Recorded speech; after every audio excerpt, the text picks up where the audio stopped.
time you walk outdoors. In the face. The heat dome. Oh, man. Good to be inside. It's refreshing. So I have a vote that we just all do the show outside with our shirts off. Yeah, you go ahead, buddy. Like we said earlier, Bob, you got a very comfortable camp chair. It's large. Put you in it. Just call in. I'll be right here, man. I will be right here in the White Claw Hard Seltzer Studios. Was out earlier this morning, came home for a little bit. My face is all sweaty. My wife's like, "What? Did you go for a walk?" I was like, "Yeah, from my car into the garage." Outside for about 5 seconds. Broke out in a sweat. It was bad when you go outside your house at like 10:30-ish. I went to my mailbox last night about 10:30. I was going to say in the morning, but no, at night. And I got back to the house and back down my driveway. I was pouring. Checking the mail at 10:30 at night? Yeah, I've been waiting on something. He wasn't watching the game. Big shocker there. I was watching Russ meltdown on Twitter. Meltdown? Yeah. Over that horrendous call. Oh, well, yeah, I mean, we can get into that. I got to say, it was a great past 24 hours. I mean, you got the Grim Reaper returning yesterday. You've got Team USA taking down Bosnia and Herzegovina in the World Cup. Even the hapless, flaccid Braves managed to scratch one in the win column yesterday. Oh, God. That's right, boys. We're riding high. We're back. You've got that fussy pitcher Hurston Waldrop going today, right? Hurston. Former. Sounds like a Cranbrook kind of. Hurry over here, Hurston. Barry, you got to turn the mic on. Can't hear you. Bob can hear me fine. I hear That's you all fine. That matters. I do. Yeah, it's funny. Walker, can you fix my headphones or something? There's something going on. Yeah. Can't hear Bear for some reason. That music has been a non-factor for days now. You win one game and we're back. The celebration begins. We're back. The season is back on, ladies and gentlemen. Hey, join us tomorrow as we kick off the holiday weekend in style at the Casual Pint North Shore, celebrating 250 years of precious American freedom. And we will be live with special guests and friends, and your chance to pick up Smokies tickets if you want to go see a couple of VFLs, Blake Burke and Andrew Fisher. They ain't going to be in Biloxi long. They're going to be in town next week at Covenant Health Park. We'll have your Smokies tickets. If you swing by and say you're listening to Fan Run Radio tomorrow, it's at Casual Pint North Shore on Thunderhead Road out west, right between Kazzy's and Soccer Taco. We'll be set up inside tomorrow from 3 until 6 p.m. So come on out and see us. We got Lucas Panzica coming up from 104.5 The Zone in Nashville to talk all things American football. Also got Jake Crane from Crane and Cone coming by in hour number 3 to talk American football. But I knew it was going to happen, Walker. I knew it was only a matter of time before the entire country caught soccer fever, and it's finally happened. And, man, it feels pretty good. It feels great, and you know that everyone is behind the team when the entire internet got mad at the Florian Balogun call. All of a sudden, people who've never watched a soccer game are coming on like they're lifetime fans, and they know the rules, and we're breaking it down frame by frame. You call him Florian Balogun. I call him Flo. I call him Flo, too. Yeah. Just the way the kid from Bosnia just sold that thing. I mean, you'd think he'd been shot multiple times. I mean, Willem Dafoe in Platoon didn't have anything on the performance that got put on last night. Be honest, Barry, you kind of liked it, didn't you? You kind of appreciated the professional wrestling aspect of it from your boys? No, I mean, that's part of why I don't like the sport. Because it's like Oklahoma City on steroids. That whatever that kid's Oklahoma name is. City. Yeah, the NBA team, the flopping. Oh. Good reference. I mean, SGA thought they went a little too far with the flopping. It's ridiculous. And then to go back on a damn replay, what the hell are we doing here? Absolutely ridiculous. Why is that guy not allowed to play the next guy? I'm pissed, dude. All right. Our best player? You're pissed about a sport that you don't care about? Yeah. Because it's America. I want America to win the damn thing. I just don't think they are. So we sucked at it for so long. I got to say, last night, I told Russ this story. got home. It's like 7 o'clock. Took the dog out, sweated my butt off for a minute with the dog just walking. Great visual. Yeah. And I came back in. I go, what are we doing for dinner? And my wife was like, why don't we just go somewhere close? I said, okay, well, the game's on at 8. See, I'm on board. I thought you were going to say you bumped into your neighbor and invited him over. You guys had beers, watched Team USA together. We drank beer. No, I liked beer. Not so much. Still like beer. But we went and frequented a place close by, and we got there, a little after 7, and it was packed. And every single TV, and they have a bunch of them in this place. Every single TV on the game was on the game. I mean, it was cool. I told you guys. I knew I knew I was going to get some weird looks like back in the spring when I said, guys, trust me, like World Cup is going to be here in America. Like it's going to be big. And people like, whatever. And took a while, but we finally got it going. Yeah, I can't wait to see the TV numbers from last night. And we'll talk to LP about it coming up here. So I'm still trying to decipher Bears' position. Are you Team USA'd up, or are you just? Yes, I always have been. Contrary to whatever jollies you get playing that dumbass song. Yeah, I'm all revved up for it. That song, but it's absolutely asinine. They called a red card on that kid. So are you going to watch Monday night? Yes. The game against Belgium. See, he got on. Now, do we play one down for that game, or do we play full strength? We play.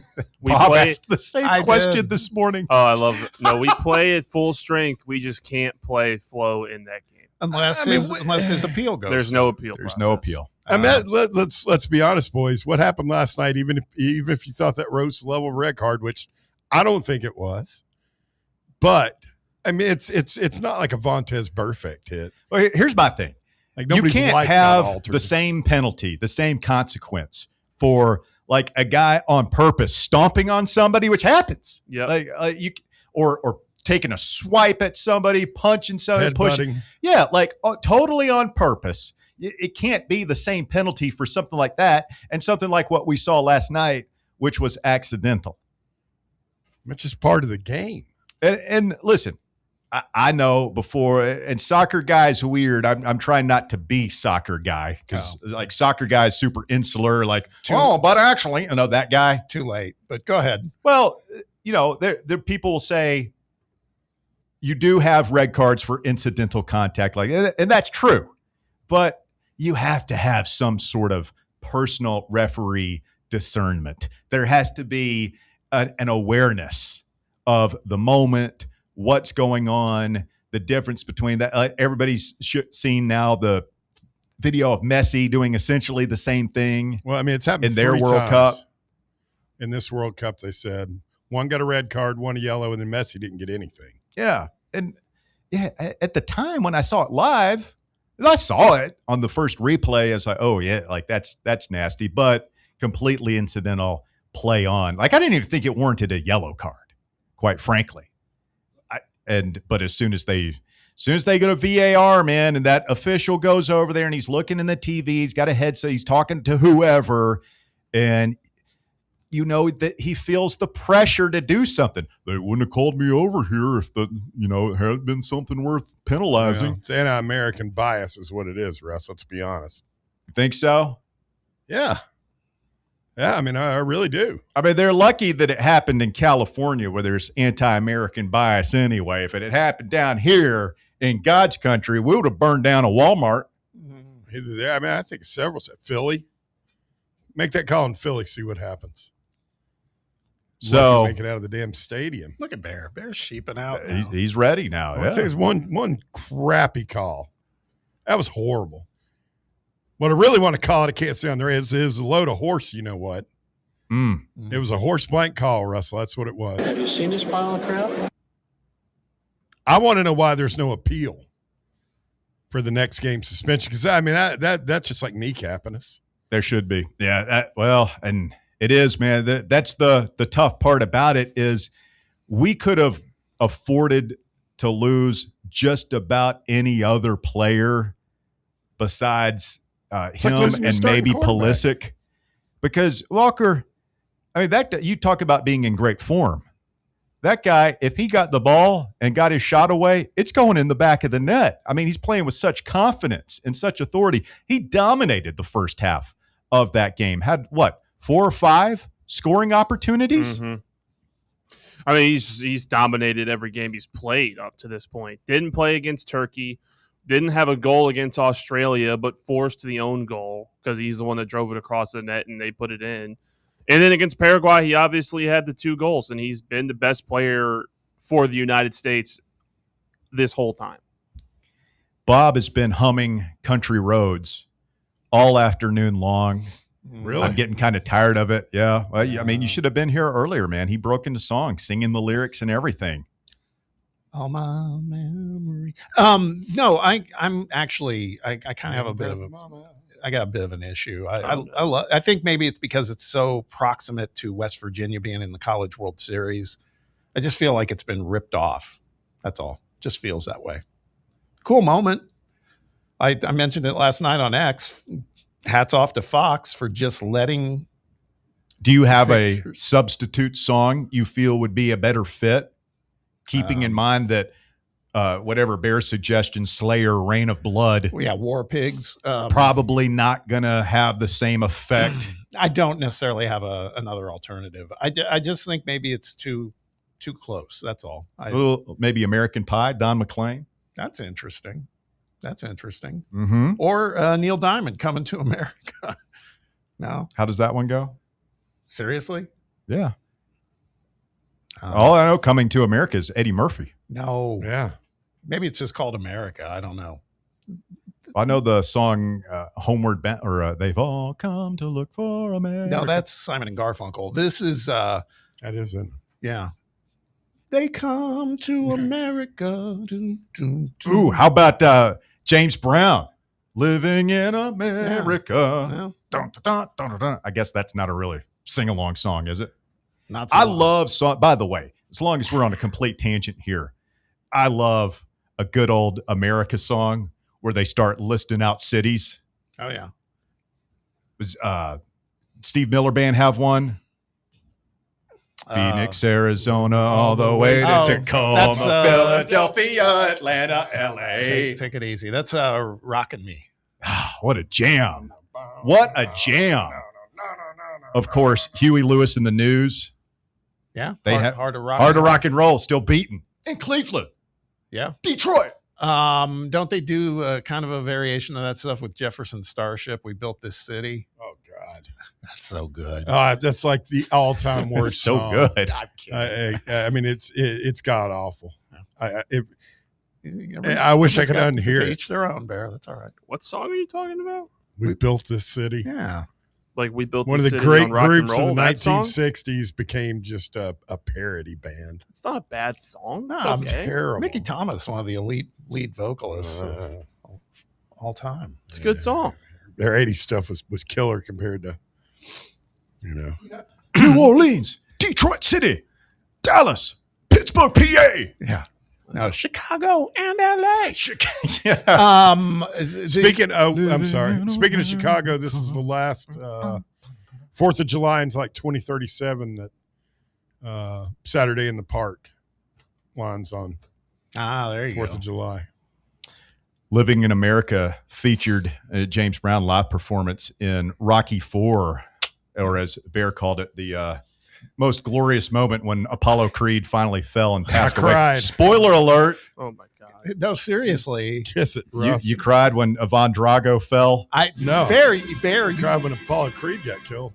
no pun intended, you buried the lead yesterday when you were giving us the identities of the Empire State Building scalers. They're Russian. No. Yeah, no, I didn't. I said that. You guys don't half the time pay attention to what I'm saying. Oh no. But I get called out anytime I'm not paying attention. You don't like it to when you people guys. don't pay attention to I the don't- show, Bear? I don't- You find that to be a pet peeve? No, I it's might not. wanna- It's just that you guys Find act it like irritating. you all don't do the same damn thing I might want to check the tape. and act offended if it's pointed out to you. Literally. You can sit down, man. You don't have to make such a big show of So you standing at pucker up, attention, Russ. man. Pucker up, my Our friend. new rising Bad luck. our new rising star on the live chat, Phil, says Bear doesn't like good American music. Phil's a Neanderthal. Bear did- Troglodyte. Bear, did you see what troglodyte? Whatever. You know what the hell I meant? Troglodyte. No, what did you say? Troglodyte. It's a troglodyte. Sounded like electrolytes. Coming up, He killed 18 Czechoslovakians. we go out to Music City. He was an interior decorator. This place looks like hell. Lucas Widespread Panzica of 104.5 The Zone in Nashville and Titans Radio joins us. What is next for Team America? Can we storm the quarterfinals, get by Belgium Monday night in Seattle? We'll go inside the game with LP next here on Fan Run Radio. The Drive. Can't get enough Fan Run Radio? Download the free Fan Run app and take the best Tennessee sports conversations with you wherever you go. It's official. It's summer. And how does East Tennessee do summer? With your Knoxville Smokies, of course. Only 5 homestands remaining. So if you haven't been to a game yet, what are you waiting for? This week is a huge week with all-you-can-eat Wednesday, Knox Vegas Thirsty Thursday, Friday fireworks, and then Saturday, we're celebrating our country's 250th birthday. America's favorite pastime and fireworks. Is there a better way to celebrate? And come meet Bluey on Sunday. Don't miss the fun. Get your tickets now at smokiesbaseball.com. A brand built in Tennessee and born from the love of the game. Inward Half revolutionizes golfing comfort. Crafted by a former pro and dedicated enthusiast just like you, our luxury performance wear guarantees you stay cool and comfortable through every swing and every day. We're not just a brand. We've set out to create a lifestyle for those who understand that impeccable style and premium performance are a hole-in-one. Enjoy the walk-in with Inward Half. Barley's has live music on weekends, general team trivia on Wednesday nights at 8 p.m., and now live sports trivia courtesy of the Knoxville Trivia Guys every Thursday night upstairs. The game starts at 7 p.m. and is free to play for everyone, so head on down to the Old City and show off your sports knowledge and win gift cards to Barley's. Use those gift cards to buy some delicious food and drinks, and you can take it all in with their wide selection of TVs and indoor projectors. Barley's Tap Room and Pizzeria. Is your yard starting to look more wild than welcoming? Yeah, don't let your landscape be that house on the block. At ECR Total Landscapes, we make sure your outdoor space is something you're proud of. From de-weeding flower beds to leaf blowing, trimming, mulching, and more, completely customizable to your property's specific needs. We'll handle it all. Why spend your weekends sweating it out in the yard when you can just sit back and enjoy it? That's the ECR difference. And right now, new customers can get 10% off your first month of our monthly maintenance package when you sign up for a full calendar year. That's right. Consistent, reliable service at a price that makes it easy to get started. No sweat, no hassle, just a better looking lawn week after week. Call ECR Total Landscapes today and mention promo code FANRUN to save 10% on your first month. Call 865-384-2012 or visit us online at ecrtotallandscapes.com. Citizens National Bank. Experience the thrill of traveling with C&B's exclusive travel program. Customers age 50 and above with a Plus Perks checking account can participate, ensuring a safe and delightful travel adventure. Take a day trip or an overnight trip. Travel domestic or international. C&B is always on the go. Citizens National Bank. Banking never felt so good. Member FDIC.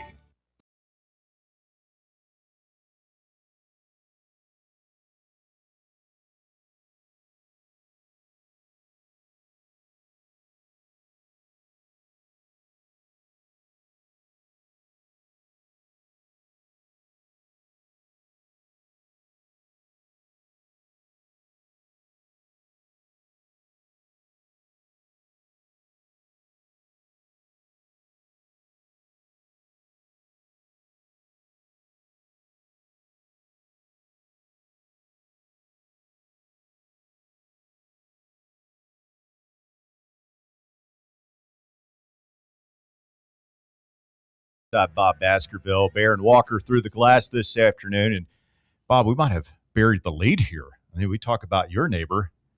How about Bear's good, close, personal friend, Danny Upcharge now Bear got hit with the Dr. Danny retweet. It's a proud day. Yeah. I've always been a big supporter of Dr. White. Did you get a little rush when you saw that? Yeah, I did. Mainly because, and then somebody, I think G-Man or somebody, I'd missed it in like the big group shot. I guess it's T-Lander is wearing like a wind jacket. Uh-huh. And it's team gear, but it's got the logo, the OG logo. You wanted the old school 70s, 80s Run DMC Adidas logo. Yeah. And you asked and you tagged Danny White. Yeah, I did it intentionally because I thought he might. And I thought he might take the bait? Well, yeah, because he'll engage with people if you're polite and you just ask him a question. But do you think he knows who you are? I don't know. I've never really thought about that. But I mean, he knows who we are as a show, as a station, obviously. But like, I've never met him personally. Do you think some of those other people knew me? I mean, I just hope that DPG. Bob's bad reputation doesn't rub off on you and doesn't shine poorly on you. Yeah, that Barry's on the air with that. Him and that Russell. loudmouth Baskerville. Yeah, that rabble rouser. I got no bone to pick with Danny. Talks about our head coach's weight issues. What? I'm just looking at this video. It's the first time I've seen it. There's a lot of presence of the 3-leaf, as you would call it. Yeah, I'd like to see it on the uniforms. Me too. It's a cool logo. I noticed Belgium, who we'll talk about here in just a second, had it on their uniform that they were wearing yesterday up in Seattle. I'm telling you, I've seen more of that than I do their updated like triangle looking logo. Well, let's go out to the mid-state and talk to the man, Lucas Widespread Panzica, 104.5 The Zone, of course, Titans Radio worldwide. LP, good afternoon. How are you, sir? What's up, guys? I'm good. I bet Danny White does know who Bear is. I bet he does. I feel like he's a guy who's got his finger on the pulse. He might be listening right now for some soccer talk. He's definitely, or maybe just some intelligence people. Yes. Just word gets back. I mean, that's this, Lucas, from doing radio, and I'm sure the Titans, as a Titans affiliate, like they always hear about the negative stuff you say, right? You always get, but with Danny White, we've been very careful. Always, Bob, whenever people are critical of him, say, look, by and large, like he's obviously done well. Like UT Athletics are in a much better spot now than before he got there. But we never hear feedback from our people over at UT is like, hey man, they really appreciated what you said yesterday. It's always something. It's always, hey man, what did you say such and such? It's like, yeah. Lucas, whenever I've got something that's even remotely critical of Danny White, I always preface the statement by saying, and I like the guy. It's critical. I always say that. So yeah, but Lucas, anytime you hear that, you know something. And I like the guy. And then the next sentence is going to be something harsh. Mm-hmm. Yeah, that part just gets forgotten pretty quickly. I mean, you guys could not be more correct about that. And now imagine us over here with the general toxicity of the Titans world in the last couple of years. So yes, I know what you're talking about. We did have a post-game Spaces. Walker and I had a very well attended yesterday, and one of the speakers identified himself as, and I quote, depressed Titans fan, to which I responded, is there really any other kind of Titans fan these days? Wow. But hopefully that's something we're going to change. No. Hey, Lucas, the whole country's got soccer fever. It's so heartening to see. I saw the crowd you guys had over there at Geodis last night. Your thoughts on a thrilling and controversial win for Team USA over Bosnia-Herzegovina? Yeah, it sucks that we have something to take the air out of that whatsoever. And make no mistake, like this is the United States doing what they were supposed to do, right? Coming into this competition. But I think we can look back at the last few weeks in totality and kind of appreciate the way that they've done it. Like, think about it. For the first time ever, the United States went into a World Cup knockout round game as the favorite, as not the pesky underdog that's trying to do something crazy here. So they carried that out like they were the favorites. And to be honest, guys, even when Balogun got that red card, at no point did it feel like Bosnia was starting to grapple any sort of control, that you started to feel, the sweat underneath your collar because they're banging on the door. I thought it was a remarkable job of seeing the game out. And then Malik Tillman with the exclamation point on the free kick. I have to say, Lucas, when we started our dialogue on the World Cup, I think I prefaced it. I said I was a casual, not even that interested, but except when Team USA plays. But I hit a crescendo last night, and I have. Let me ask this, because I know Lucas and Walker know this feeling. When you're watching the last 10 minutes or so of that game, down a man, and they're pouring everybody forward, and we're just absorbing shots, crosses left and right, not even really trying to do anything offensively, just trying to survive. Is that not one of the most nerve-wracking feelings in sports? Yeah. What a sigh of relief I would breathe when the goalie would just clear the ball. Just kick it. Just get it out of there. I'd just be like, just exhale. Anyway, I'm on board now. I always was with Team USA, but now I find myself interested in a lot of the other games. But my guy over here, Russ, believes we definitely want your take on what happened with Flo last night, but also, I think we're worried about what it means for the next game too.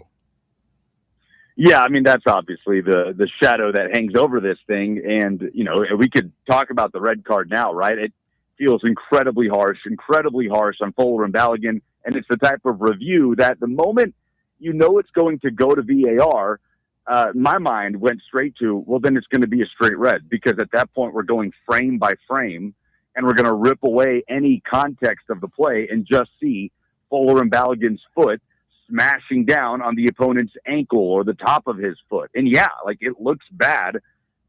The gray area that we get into here is the intent part of it. There's no reasoning there to say that Balogun had any malintent whatsoever, right? In fact, he gets kind of hit-checked off the ball. He's trying to win back possession. He's stumbling a bit. But in the end, it's about the action. I think 9 out of 10 referees, at the worst, give that a yellow card, because the action was Balogun raking the bottom of his cleats down on an opponent's sort of lower shin and foot. Like, that is worthy of a foul. Even if it's not intentional, you can absolutely foul someone without intent. But to go straight to the red, man, with the implications of the next game, that just felt like an extreme thing to do in that moment for a referee that honestly never felt like had a pulse on the vibe of this game, never really felt like he had any real control. I mean, I kept looking down, expecting to see fuzzy-headed Doug Collins, the 1972 men's Olympic team against the Soviets, or as Bear called it, the Miracle in Munich.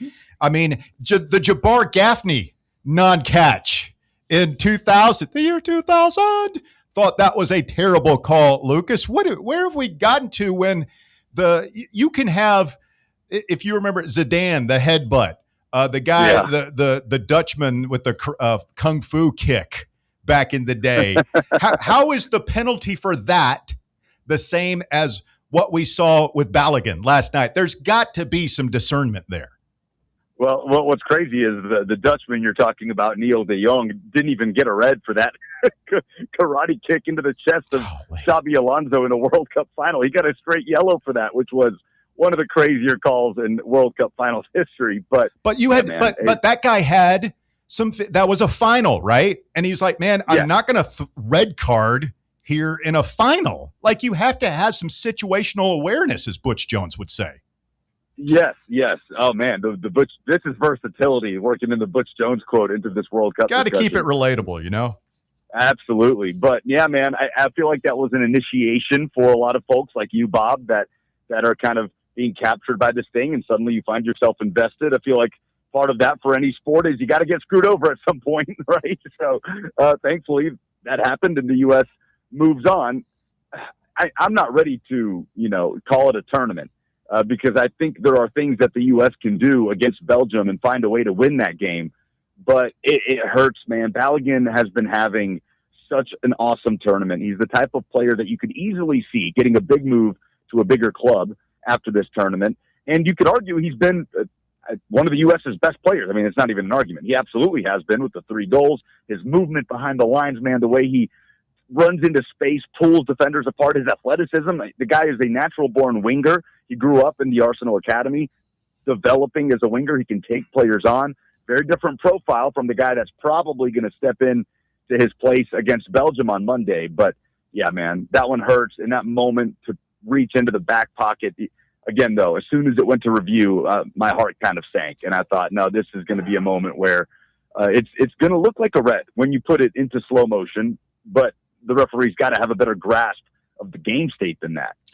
Bit of an aside here, but while the whole thing was being reviewed, they kept showing the trainer for Team US stretching Balogun out, and I couldn't get that. I was struck by his legs look like tree trunks, man. That guy is he's put together. He looks, Lucas, like a guy that we're going to see Monday night probably in Lukaku for Belgium. Yeah. It's and he's past his prime right now, but he reminds me of an in-form Lukaku back in the day, where he's just so menacing in there. Guys hanging off of him left and right, and still he's just surging forward. And if he gets his shot off right now, it's going in the back of the net, which is go ahead. Forgive me if you guys have hit on this already, but have y'all talked about how it is that he's eligible to represent the U.S.?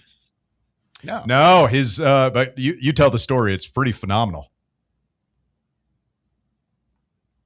Lucas, you there? Oh, lost you guys for a moment. Yeah, I got you.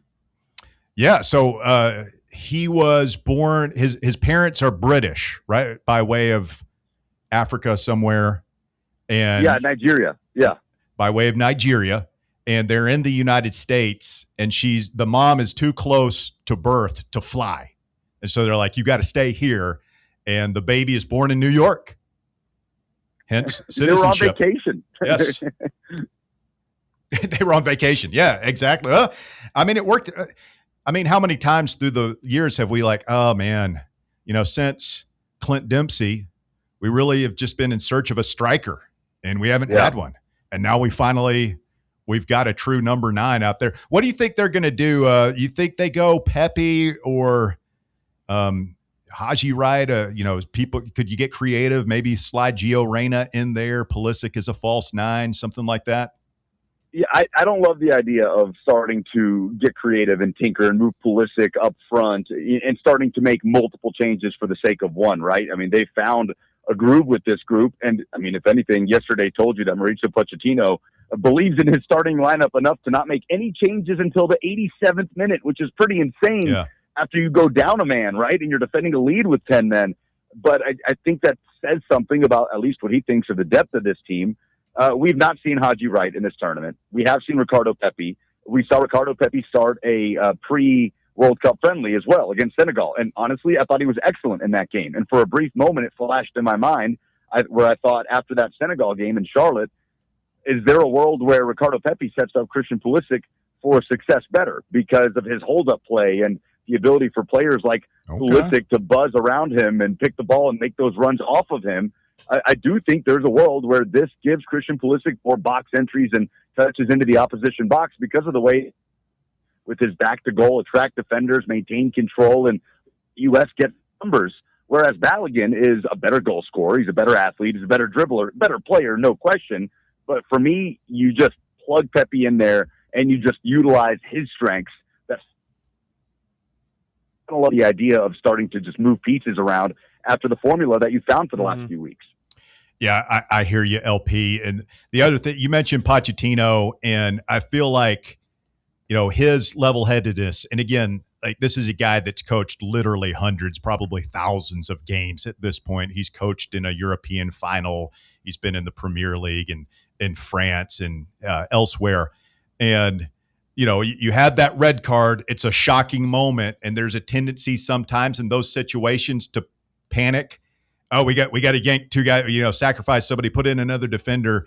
And I thought his experience there and our players' experience, they're a little bit older now, really showed of, all right, just take a breath. We're fine. Just see this thing out. Grit your teeth and let's lean into this thing and see it out, as opposed to who knows what would have happened years past. If we give up a goal and have to play another half hour there with limited subs, I don't think it ends well for the U.S. Yeah, man. And like I said, at no point did I feel like, even after the red card, the U.S. were under siege, right? There is an inherent tension that comes with that because there is an advantage there for Bosnia, but it never really felt like Bosnia capitalized on that momentum. And then before long, Malik Tillman with, by the way, the physics of that free kick, to have to go up and over the wall and then dip it down and wide enough to where it goes into the side netting just out of reach for the keeper to save it. Man, that is such a hard thing to pull off. And Malik Tillman has been awesome in this tournament. I'm glad he got his goal. But the U.S. did a fantastic job of seeing this game out. And I look back at the group stage in this game, and I just love the soccer this team has played, man, even if they lose against Belgium. And there is that disappointing tinge of, we didn't make a quarterfinal, which I have said is the barometer for success in this tournament. But even if they lose against Belgium, if they are competitive in that game, I will come away thinking, while disappointed by a loss, but still saying this is the best soccer the U.S. men have ever played at a World Cup in my life. So looking ahead now, before our guys meet up with Belgium on Monday, what games excite you? Like today, we've got, just saw Spain jumped up on Austria 1-0, but then you got Portugal, Croatia tonight as well. Which games have your undivided attention here in the coming days?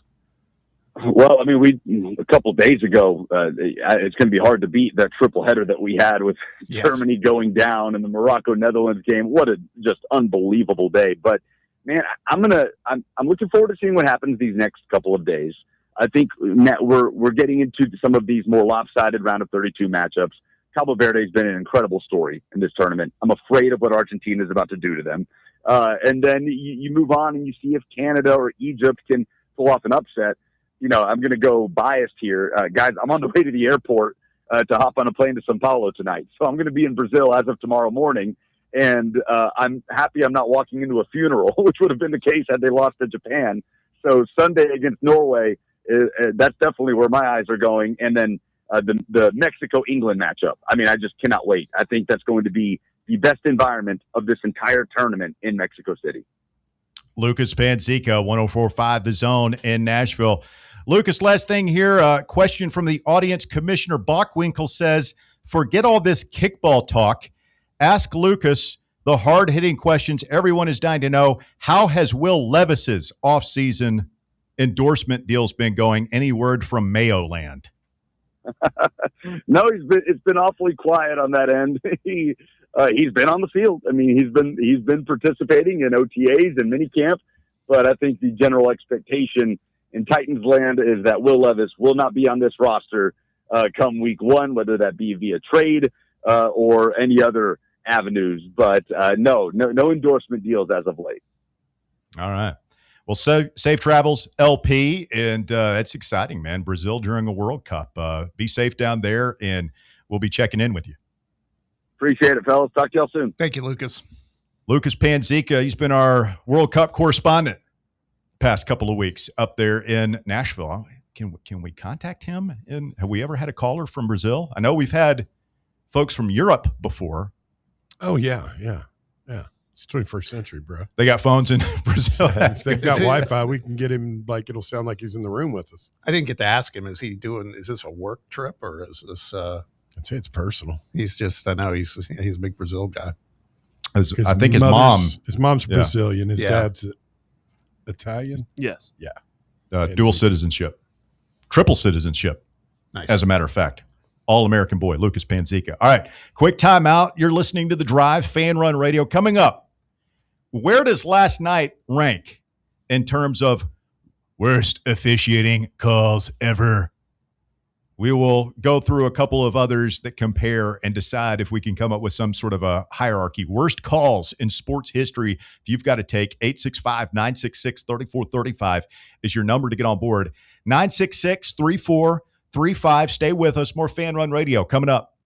The Drive. Check out exclusive Fan Run video content on YouTube. Just search Fan Run Sports and be sure to like and subscribe. What kind of day is it? It's a White Claw day. Grab a pack, grab your friends. Everything else in life can wait. Your friends shouldn't. Let's go. White Claw. Grab life by the claw. Please drink responsibly. Hard seltzer with flavors. White Claw Seltzer Works, Chicago, Illinois. Where are the best ribs in the Volunteer State? Rickard Ridge. Who has the best barbecue catering packages in East Tennessee? Rickard Ridge. And where is the most beautiful setting to enjoy a meal with family and friends? Rickard Ridge. Rickard Ridge Barbecue.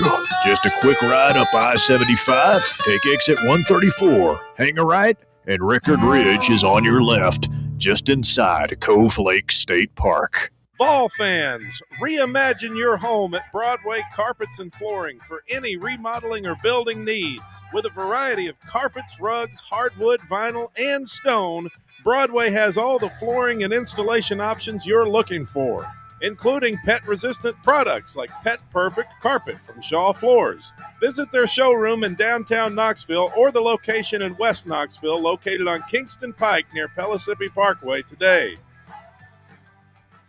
Blackford Veterinary Surgery Referral specializes in surgeries not regularly performed by your pet's general veterinarian. They're currently accepting referrals from vets all across the country. With their newly renovated state-of-the-art surgery center and highly trained staff, clients can rely on professional and thorough care. If your vet says that your pet needs surgery or rehab, ask for a referral to Blackford Vet and let them get your best friend back on its feet. Located conveniently in West Knoxville. For more information, visit blackfordvetsurgery.com. Are you looking for a treat that will knock it out of the park at the next watch party? Just like your favorite baseball team, Crumble brings the best lineup week to week with an expanded roster that includes key lime pie, strawberry cake, or my personal favorite, Monster featuring M&M candies. Let Crumble treat you to the best cookies in the game. Download the Crumble app and start earning rewards. You can even vote monthly on what flavors you would like to see at any store of your choice.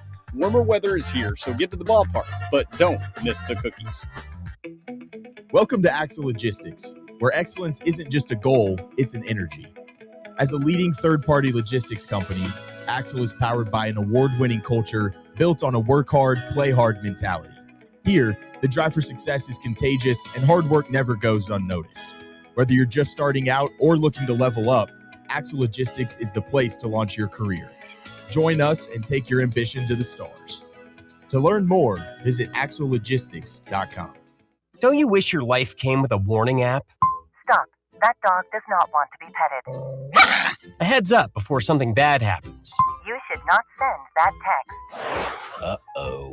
Life doesn't always give you time to change the outcome, but prediabetes does. With early diagnosis and a few healthy changes, you can reverse prediabetes and prevent or delay type 2 diabetes. To learn your risk, take the 1-minute test today at doihaveprediabetes.org. Brought to you by the Ad Council and its prediabetes awareness partners.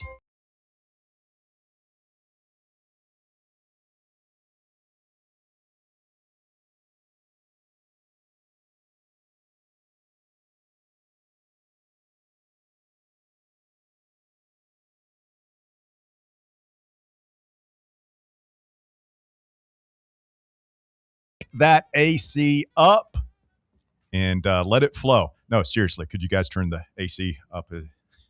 No. I'm getting a little moist over here. You don't like that word? Yeah, a lot of people do. It's kind of disturbing on a number of levels. Bob, you like the Miracle in Munich? It just kind of came to me, inspired. That was good. Worst officiating calls in history. I mean, last night is up there. I'm not going to say it's as bad as Alama Matthews saying that Jabbar Gaffney caught that ball on the goal line in 2000. Walker, you weren't even alive. Are you aware of what we're talking about when the name Jabbar Gaffney is mentioned? Does that send you into some sort of just complete rage? It does not. Oh, man. Consider yourself lucky, my friend. Consider yourself lucky. I'm hesitant to say this. Let me go look at this call. There's a very nuanced position on this. I never got I was pissed, but I never got as crazy mad as everybody else because it was third down. Mm-hmm. And at that point, I had very little faith that we were going to be able to hold up on a fourth down. It was looking bleak. Granted, I think there were 17 seconds left in the game. They were out of timeout. So a lot of things could happen, man. They had 30 seconds to get a play in. You could have tackled in bounds. There's a lot of things that could have gone wrong for them. It's not a given, but my position was, we had lost to Florida so much and Spurrier so much at that point. I can handle getting beaten fair and square. Like I've seen that. I can't handle getting screwed. Well, I mean, that was a monumental screw job. That Basically, game was... Walker, there was a throw at the goal line, Jesse Palmer to Jabbar Gaffney, the Florida wide receiver. And the ball, Bob, you tell me if I'm overstating the point here, but it kind of like hit him in the crook of his arm and didn't even wedge there, just fell on the goal line. And the official standing there looking right at it calls it a catch and a touchdown and a time when there's no instant replay. So that was just it.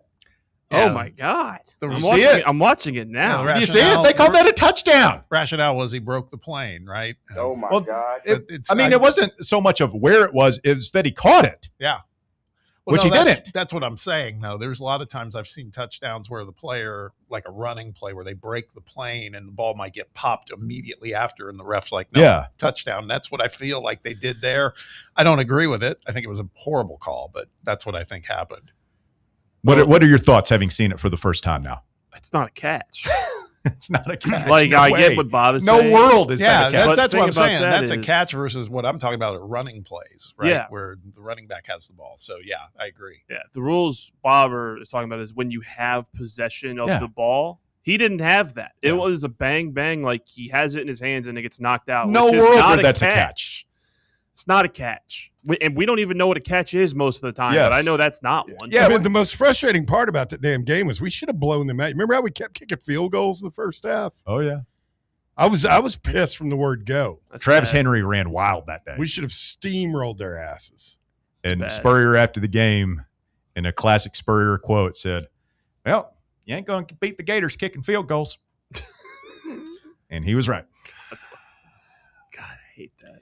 Yeah, that was tough. The first thing that comes to mind, it's not even a Tennessee one, is the Mikel Roby-Coleman pass interference, the Rams-Saints game in the championship. Yeah. That pass interference call where the guy just targets him, no flag. What was that? That was 5 or 6 years ago, right? Yep. 2018. 2018. NFC championship. NFC champ for a trip to the Super Bowl. Mm-hmm. The Carson Edwards kick out lives in my head rent-free every time. And I'll tell you one that I think is worse than that was what? The Virginia, how they won. They got to the national title game, Oh, which they ultimately won bad. against Auburn, where Kyle Guy got fouled coming down on a 3-point shot and then hit all 3 free throws. But, I mean, and it's hard for me to side with Auburn, but I thought that was a terrible call. That was bad. That was bad. That was karma coming back on Bruce, I'm afraid. Yeah. The different sport, different situation, but was it the 88 Seoul Olympics, the Roy Jones Jr. thing? That was whatever happened there. Roy got jobbed out of a gold medal is what happened there. Ridiculous. He just absolutely that whole toyed damn with Olympics the guy. Was bad.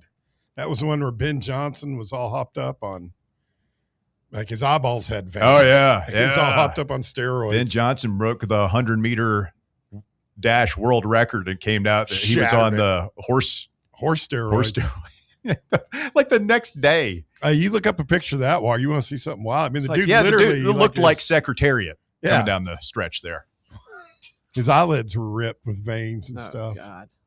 Do you Walker will not remember this, but do you guys remember the Colorado, Missouri, the 5? Oh, the 5th down? Yeah, I do. the 5 down. Oh, yeah. Oh. Was that Bryant Westbrook or Cordell Stewart? They were in that game, right? Yeah. Cordell Stewart. Yeah. Westbrook caught the Hail Mary against Michigan, but Stewart had he was involved in some things, some stuff. Yeah. In his illustrious career. There was at least one, if not multiple, like made me think the refs were the fix was in during the Steelers-Seahawks Super Bowl. You want to know what? I think I actually might have the worst one. Okay. It's the Armando Galarraga no Oh. call. Yeah. That's a travesty. That is the Armando who? Armando Galarraga was the pitcher for the Tigers that had his perfect game ruined on the last out because the first base ump didn't call the runner out on the final out when he was out by multiple feet. Pretty bad. Unless I just misheard you guys and didn't hear you mention it. I mean, Maradona, that's pretty damn blatant, man. He has a handball, dude. VAR probably would have overturned that. Yeah. The 86 World Cup in Mexico City. I mean, they lose that game if they don't count that goal, right? Man, that was in the semifinals, correct? I thought it was a final. I don't think it was a final. I think it was a semifinal. That was before my time. Vaguely aware of what it was. The Brits got to go to. They got to play Mexico in the Azteca at that's things like 7,000 feet above sea level. I mean, that's going to be. It's going to be hot. Have you seen the apocalypto memes going around? Yeah, those are great. The 21-21, the penultimate, whatever you say, the last race of the F1 season on the last lap at Abu Dhabi. I know what you're talking about. That's bad. Lewis Hamilton, it would have given him, he would have broken Michael Schumacher's record and been an 8-time Formula One champion. And the rules director for Formula One did something that had never been done and will never be done again, and it cost Hamilton the title. Mm-hmm. I remember watching that. Let's get a phone call from Robert. Good afternoon, Robert. You're on the Drive, Fan Run Radio. What's going on, my guys? Late turning in, worst call. That cat from Detroit, the Tigers, in his perfect game. Yeah. Y'all remember that? Yeah, that's what Walker just brought up. And that umpire. Sorry. You're fine, Robert. We appreciate it. The umpire comes in the next day. They did a full ESPN 30 for 30 on this, I think. And they're like, for the scorecard exchange the next day, and the guy's just in tears. Like he's crying. He knew. Yeah. He knew he botched it. Hey, I wanted to say another thing about this. Do we all remember, like, bad calls that went for our team? We never remember that. That's a good point. That's good. Can you remember one? Blake Burke. No. Yeah, that check swing. Yeah. I don't think that was that was just borderline, right? It was borderline. Here. No, it was borderline. He came around. He did not come around. I mean, he may have had a 90-degree at the plate. I mean, we've certainly seen it called swing before, but it wasn't I feel like obvious. the third, we got a really, really favorable call. I feel like if you put the sodium pentothal to the third base umpire, I wondered if he didn't see the top of the barrel of his bat. Everybody's screwing us. Yeah. Real quick, another thing. I had a couple long flights over to Europe a couple weeks ago, and I want to tell Bob, Howard Stern, old school shows got me through those flights. So, Bob, that guy, Bob. kudos. It was awesome. I appreciate it. Jesus Twins are the best. See you guys. Have a great weekend. Thank you, Robert. Wild. What really bums me out is you had already moved to Knoxville by the time my favorite recurring person on that of his whack pack joined that whole deal. Mm-hmm. Crazy lady. Yeah, I know. That's cool. That's cool that that's a good time to consume some Stern is when you're stuck on a international flight. You made your mark, Bob. You entertaining Robert with your content you created some 30 years later. Yeah. Hey, we didn't talk about the tuck rule. Sorry. That's another one. That was another missed call. That was just stupid. I have one for you, Russ. It's not one play. It's over an entire game. But the Eric Gregg game against the Braves, my Series. God, Levon Hernandez. Yeah. Bro. That was so stupid. That you want to go back and look at some tape of that? Oh, it's awful. And it was both because was Maddox pitching that game too? I think so. Or Smoltz, like it was both ways, but the Braves got the shaft on that one too. Yeah. Hernandez struck out 15 batters. Oh my God. That's about the pine tar incident. Brett. What was the full story on that? I know that they called him Pine out. tar went a little. It wasn't supposed to go beyond the label.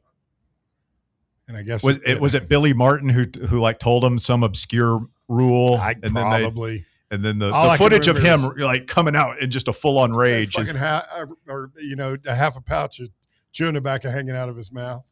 Yeah. I mean, it was a great moment in baseball history in those beautiful baby blue Royals uniforms. Just beautiful. It's good colors.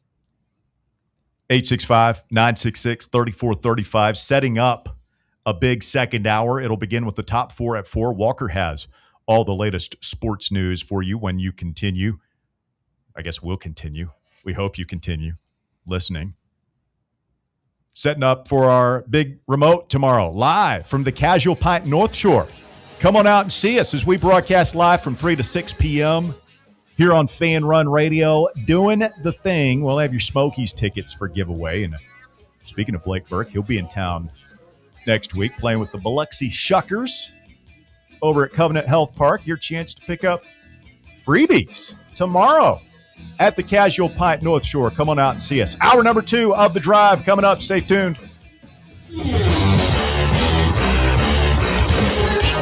The Drive. Fan Run Radio, the flagship station for Tennessee fans. This ain't no wishy-washy, limp-wristed, kale-eating, half-ass sports radio station. We're your in-your-face, truth-telling, say it loud, flag-waving, face-painting, hardcore, bring the noise, causing a ruckus, don't give a damn sports station. Sports talk that doesn't just hang up and listen. For the fans. This is Fan Run Radio. Get some. In a world filled with deadlines and screens, sometimes we forget the simple joys of life, days filled with special moments. At Inward Half, we understand the essence of these moments. Feel the difference between our breathable fabrics and flexible apparel as you disconnect from the hustle and bustle and reconnect with what truly matters. Inward Half, simple luxury for on and off the course. Hey, Vols fans, Cody Brown here. I grew up right here in Tennessee and know what it means when someone says, I've got your back. That's why you can trust Farm Bureau Insurance of Tennessee. Whether it's your home, your vehicle, your family's future, or the business you built from the ground up, we will show up for all of your insurance needs. We are Tennesseans who understand what matters, which is doing right by you. Insurance is not all about just paperwork and policies, but it's about the people we insure every day. So if you want insurance that hits home, give me a call at 865-992-3871. Go Vols. Are you ready for the start of a new season? Maybe looking for your team to go on a tournament run? Get game day ready with Crumble. Head on over to your nearest location and pick up 12 pre-selected cookies plus exclusive toppers. When you're looking for dessert options, there's no question about who you should call on. Our listeners already know. Last year, the Dubai chocolate was a home run, along with the brownie batter. Oreo crumb was another crowd favorite. What new flavor will set the standard this season? If you're in the Knoxville area, there are 3 locations ready to serve you: Clinton Highway, Parkside Drive, and Maryville. Download the Crumble app to build your best lineup and vote on the best combos. You can even put your bid in to request a new flavor. Order in the app and slide on over to your nearest location. Tell them Fan Run sent you, and as always, it's for the fans, by the fans. Don't miss the cookies. Are you thinking of buying a home but don't know where to start? Well, call VFL Josh Travis, your local mortgage expert with Foundation Mortgage, based right here in Knoxville. Whether it's your first home or your forever home, he'll keep the process simple every step of the way. To get started, visit mortgagebrokerjosh.com or call 423-312-9777 today. Foundation Mortgage Company, LLC is an equal opportunity housing company. NMLS number 1387311. You're listening to FM 105.7 and AM 1340, WKGN Knoxville, and W289CU Knoxville. Fan Run Radio. We really need to get some branded stuff. Shirts, hats, promo items, something professional. I mean, we could just find a website and order a bunch of it ourselves. You could, but you're taking a big risk. You don't know the quality, the fit, the timeline. It's a roll of the dice. Yeah, I guess. But isn't that how everyone does it now? Not the ones who actually care about how their brand looks. Look, if we're putting our name on it, it needs to be done right. We need SM Athletics. SM Athletics? Yeah, they specialize in working with businesses like ours. Apparel, hats, promo gear, but real, customized stuff. They actually care if it turns out right. Probably a lot better than getting stuck with 100 t-shirts with crooked logos. Exactly. Plus, they'll walk you through everything. Sizing, colors, material, so it matches the image we're trying to build. Makes sense. What's the name again? SM Athletics. Trust me, if you want to look like a real company, not a flea market stand, this is the move. If you're serious about your brand, work with people who are serious about getting it right. SM Athletics.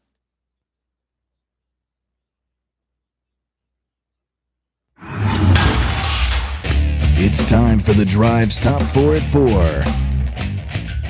Hour number 2 of The Drive underway. It's Fan Run Radio, and the Top 4 at 4 is brought to you this afternoon by Knoxville Smiles. Walker Smith, enlighten us.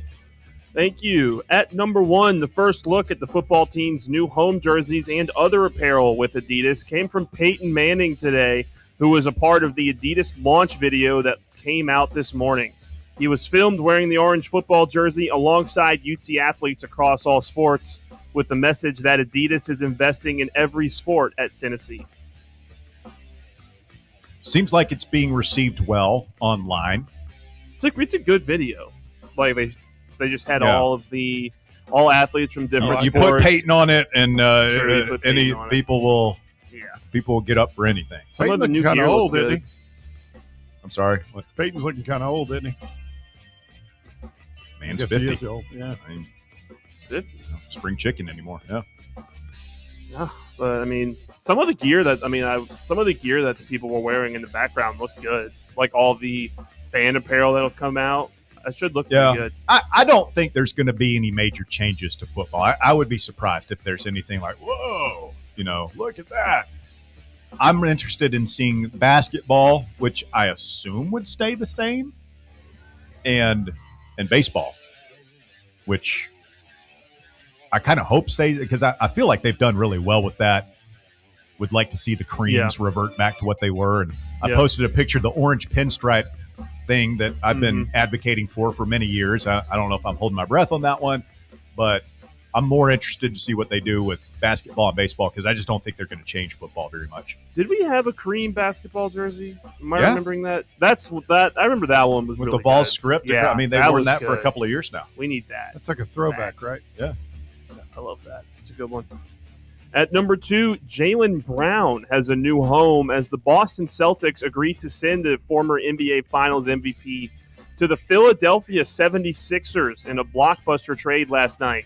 The 76ers are sending Paul George 2 first-round picks and 2 second-round picks to Boston to complete the deal. You know how many games Paul George has played in the last 2 seasons? Oh, is it under 50? It's like 70 over 2 seasons. Okay. I was with some boys this morning. It sounds like, I'm admittedly not a big NBA guy, but it just sounds like a really bad deal for the Celtics. It is. Yeah, it's very uncharacteristic of Brad Stevens' activity. He's usually pretty much the boy genius for Boston, but it didn't happen on this So deal. the Celtics get Paul George and what? 2 first-round picks and 2 second-round picks. The first-round picks are in 2028 and 2031. Pick swaps or whatever. So. It's not a good deal for Boston. And here's the thing with them is they messed this up trading Jaylen Brown when they couldn't get the deal done to bring Giannis Antetokounmpo for Jaylen Brown. Because once that didn't go through, you're not going to get a good deal for Jaylen Brown. Are there any free agents they could pursue to? Not at that level, no. There's not a whole lot they can do. And, I mean, to defend Brad Stevens a little bit, it's an awful trade. But it's really hard to get a good trade when everyone knows that this guy wants out and you want to trade him. And it's just you have no leverage there. And it sounds like Philadelphia says they still have ambitions for LeBron James, too. I don't know if they heard that. I mean, they got a lot with Tyrese Maxey and PJ Edgecombe, and if Embiid's healthy. Signed Anthony Simons today, too, as well. Yeah. They're looking good. They're making moves.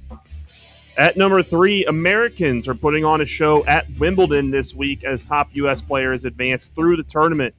Top Americans Taylor Fritz and Tommy Paul have already advanced to the third round, with Francis Tiafoe currently playing. Top-ranked American Ben Shelton, however, lost in the first round earlier this week. On the women's side, favorite Americans Coco Gauff and Jessica Pegula are already advancing to the weekend. Coco. I like her. She's great. I love Wimbledon.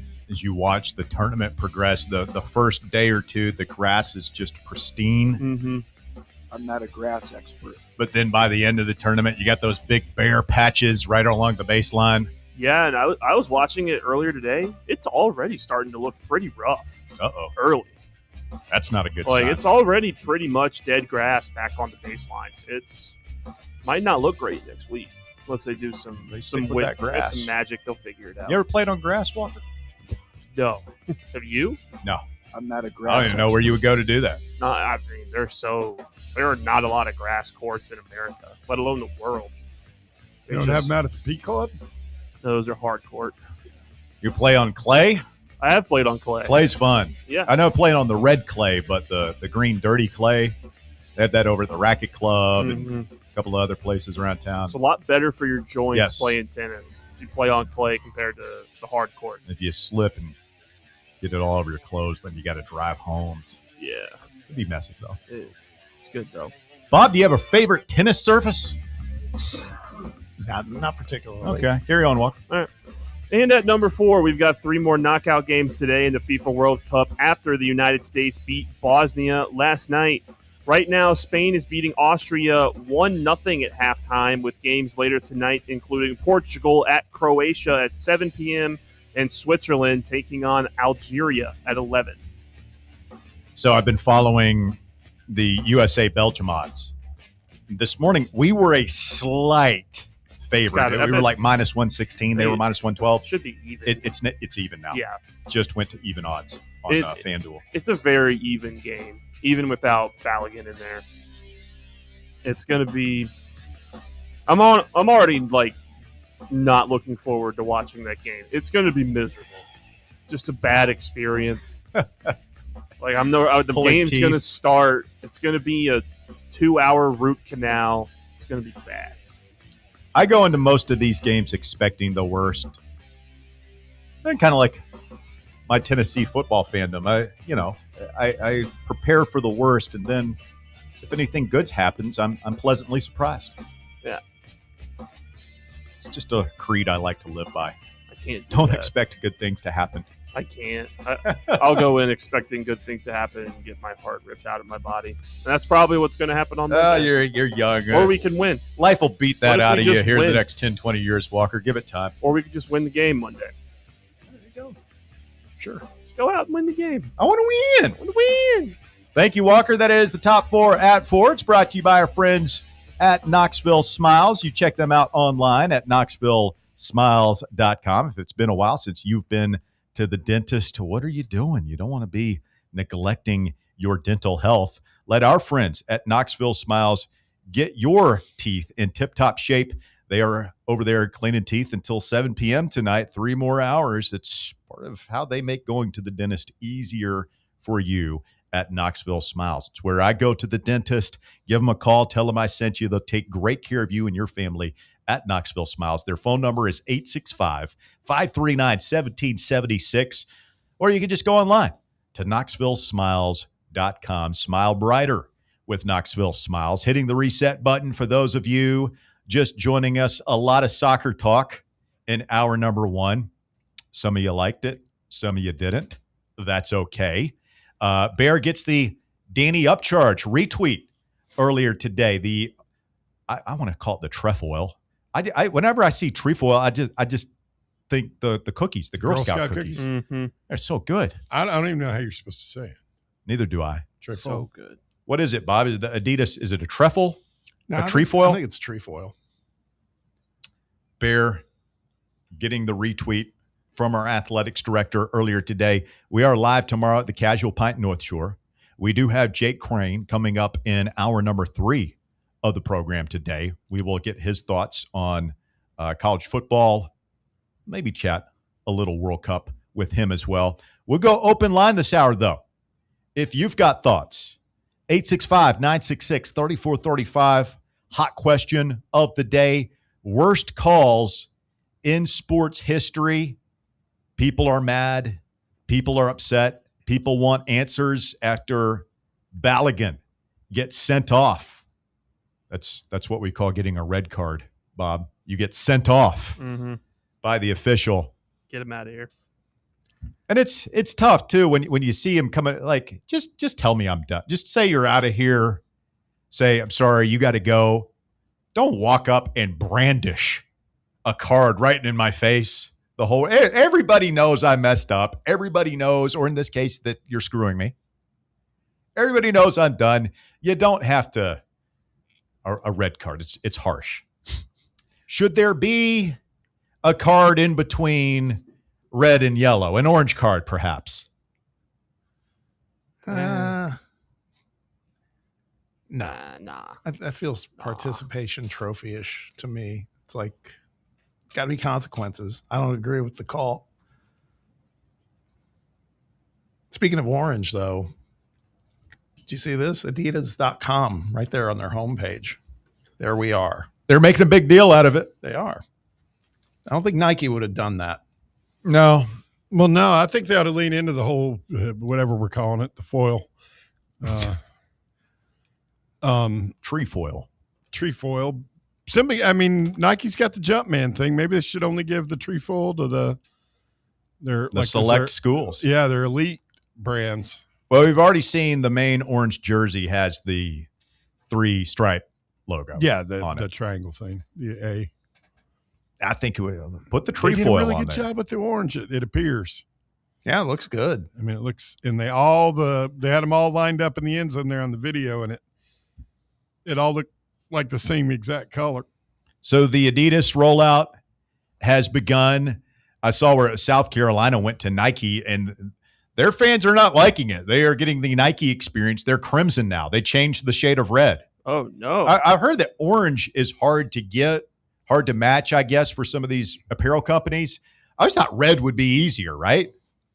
I don't know. There's more teams that are red than are orange, though. Well, that's what I didn't read the entire thing, but I saw the state beat reporter for the Gamecocks was tweeting about it. And apparently Nike they only have so many reds. And they have Team Crimson is what they call it. And they put, South Carolina, you get the same red as Indiana and Alabama. Deal with it. Oh, wow. And the shirts, like the fan shirts that they're selling at the campus bookstore, like you can tell. I mean, it's not red, but it's almost it's a much lighter. They're garnet and black. It's garnet, right? Is their school color, yeah. and their fans are not happy about it. They shouldn't. Garnet's kind of like brick. You remember the brick red crayon in your box? That's all I saw. Very dark. Like. Yeah, it's a very darker than crimson. Yeah, almost. It's like It's like if crimson is blood, garnet is dried blood. Okay, is that gross? Yeah, it's just an odd descriptor. Talking out my rear end here, man. What are you going to do? It's like the color, dried blood. The color of red wine almost. Chocolate ice cream. There you go. I like that. Yeah. Not quite maroon. No, maroon's Arizona State. That's right. Let's get a phone call from Phil. Good afternoon, Phil. You're on the Drive, Fan Run Radio. Happy 4th of July, guys. Yes, sir. Happy birthday, USA. Exactly. Well, I guess congratulations to the kickball team last night. Did you watch it, Phil? The kickball. I didn't watch a second of it. Oh, man. The kickball team. What were you over there at Bear's house reciting the Communist Manifesto? You've gone over to the dark side, Philly. I do enjoy you playing the Soviet anthem about 5 times today. So they're cool. I'm going to start playing it for you. Phil, you seem to enjoy it a little too much. Maybe you can play the German national anthem when I come on. How about that? Ugh. I don't know how I feel about that. I know it's been 60 years, but I feel like that's still frowned upon in some corners of society. Well, they still have the same national anthem now, even they had back in, except they changed the words in it. They had the same the German national anthem now is the same as it was under the Nazis? Yes. Simply they modified words in it and stuff. Oh, they changed the lyrics? I don't know, man. Yeah. I feel like you got to change the whole thing. I feel like, I don't know. They didn't consult me. I wasn't alive after 1945, but I just think you put together a new government, you throw out all the stuff. The guy who won't be named, you throw it all out the door and you start over at ground zero. You hire a guy. Hire a guy. Yeah, Bernstein, somebody, a little whatever, some show tunes writer, Liberace, I don't know, and you come up with a brand new anthem that doesn't mention anything that happened before 1945. That's just me. Yeah. What about Lamonte Turner's foul call against Purdue? Wasn't that a terrible call? Oh, I think Walker, you brought that one up, right? Yeah, Carson Edwards. The Carson Edwards kick out. It's an outrage. God, that one that's the worst basketball one too. That one, right? it hurts me to my core. That call. So bad. The one that I meant to ponder during the break that Robert brought up. What is the call that went our way? Oh, I can think of one right off the top of my head. That we got. The fact that they didn't throw him out of the game and call a 15-yard penalty on who was that crazy defensive lineman we had a couple of years ago? I mean, he bogarted that guy from Kentucky right on the sideline. I mean, it was right in the camera. Oh, was it Omar Norman Lott? Maybe. He wasn't in the game. He was just on the sideline and he hit the guy. Yeah. Yeah. I mean, we were going to win that game anyway.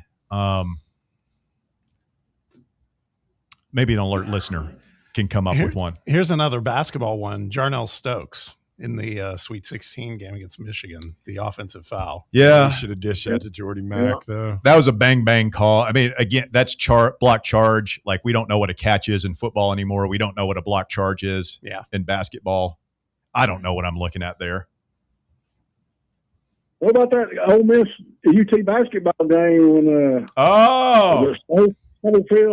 Admiral, yep.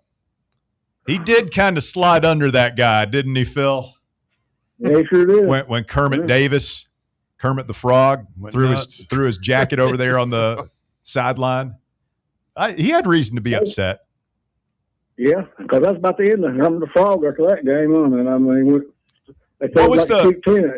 what was the Dooley game against Vanderbilt when there was like an interception? Eric Gordon returned for a touchdown. Oh, you clearly hear the whistle blow. Yeah, and because it hit the ground.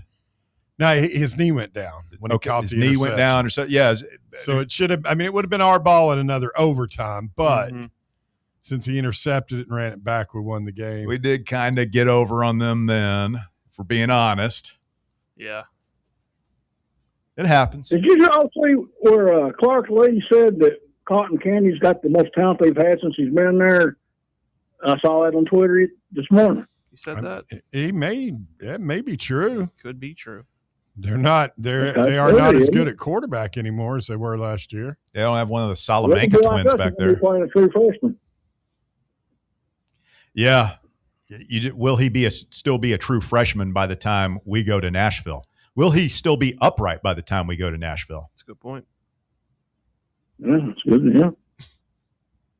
I'll leave to Georgia Tech and Grant Field returns our season. We lose that game, we're going in the tank. We win. We could have a good year. I think that's pretty simple explanatory to me. Make or break. We do this every year, don't we? We get worked up about playing some random ACC team or out of conference game early in the season. We work ourselves into a tizzy, and we always blow them out, Phil. Yeah, but it's in a neutral site game this year. We're going into enemy territory. That's right. Hey, this one came from McElwain Loves Sharks. Said, did you all bring up the Corral forward progress that we took to the house that helped lead to the mustard and the golf balls? Yeah, I can't remember the play. Right, what happened? We strip sacked him, and then the kid, he went to Catholic. No, but that was earlier. That's not what precipitated the riot. That was in the first half. That was that was the very first thing that kind of set the tone. That's what he said here. He said helped lead to the mustard and the golf balls. Yeah. Well, Tennessee got a first down there at the end of the game. The referees moved the ball back. Remember that in that Ole Miss That's game? what it was. Remember it was Jacob Warren. Yeah. The long first down where it looked like he had it, and they moved the ball back on us, Phil. Yep. It's an outrage. Speaking of a bad spot, the end of the Purdue Music City Bowl game, not getting over the end zone, calling forward progress early. Big against Georgia. That was not a fumble. That came from Brett Hollander. That was absolutely a fumble. It was not. Brett, and Pig disagree. The one to me, I just for some reason remember, you can call holding on every play, but the thing that sticks out is the screenshots of the Felipe Franks Hail Mary and just the aggressive holding that was happening against us on that play. Yeah. That was bad. That one hurt my soul. Ooh, who was it? Was it Rohan Davey or Jamarcus? The fumble is LSU here. He fumbled the damn ball. It was like near midfield. That was Russell, I think. Jamarcus Yeah, Russell. Jamarcus Russell. Clearly showed it on McBride. replay, and they still didn't call it, Russ. They gave him back. Did we have replay in that? That Yes. was 2006. Yes, we absolutely had replay. I remember watching. I was like, well, there the Why ball's didn't they already replay out. it? They did. And they just ignored the fact that you could see the ball moving. I remember that play. I don't know if there's replays back that far back. Oh, man. How long's the replay been going on? 10 years? More? Longer than that. I'm Googling. 2004 for the Big Ten, 2005 across the rest of the. So, yeah, they should have had it. I remember it clearly, and you could clearly see the ball was out. I don't know if we would have ended up winning the game. Yeah, we would have, because that was that was the last drive, the last possession of the game. We would have taken knees and run out the clock. I feel like we've gotten some calls in basketball that we're not thinking of. Oh, I'm sure. I mean, to be fair, We've been screwed back and forth. We've had some calls go our way, too. Mm-hmm. Yeah. Good stuff, Philly. All right, Anything guys. else? Well, have a good trip. All right, man. Appreciate you. Philly. Hey, don't forget about us. Everybody else at the station taking the day off tomorrow. The drive will be here, nose to the grindstone, packing our lunch pail. There's no talk sports. Putting on our hard hat. No Basilio. Coming all the way in, going to Casual Pint. Walker will be here. It's a labor of love. We're doing the thing. We're bringing you the quality programming that you've come to expect, that you deserve. Where else are you going to go down just an awful memory lane of bad Tennessee calls?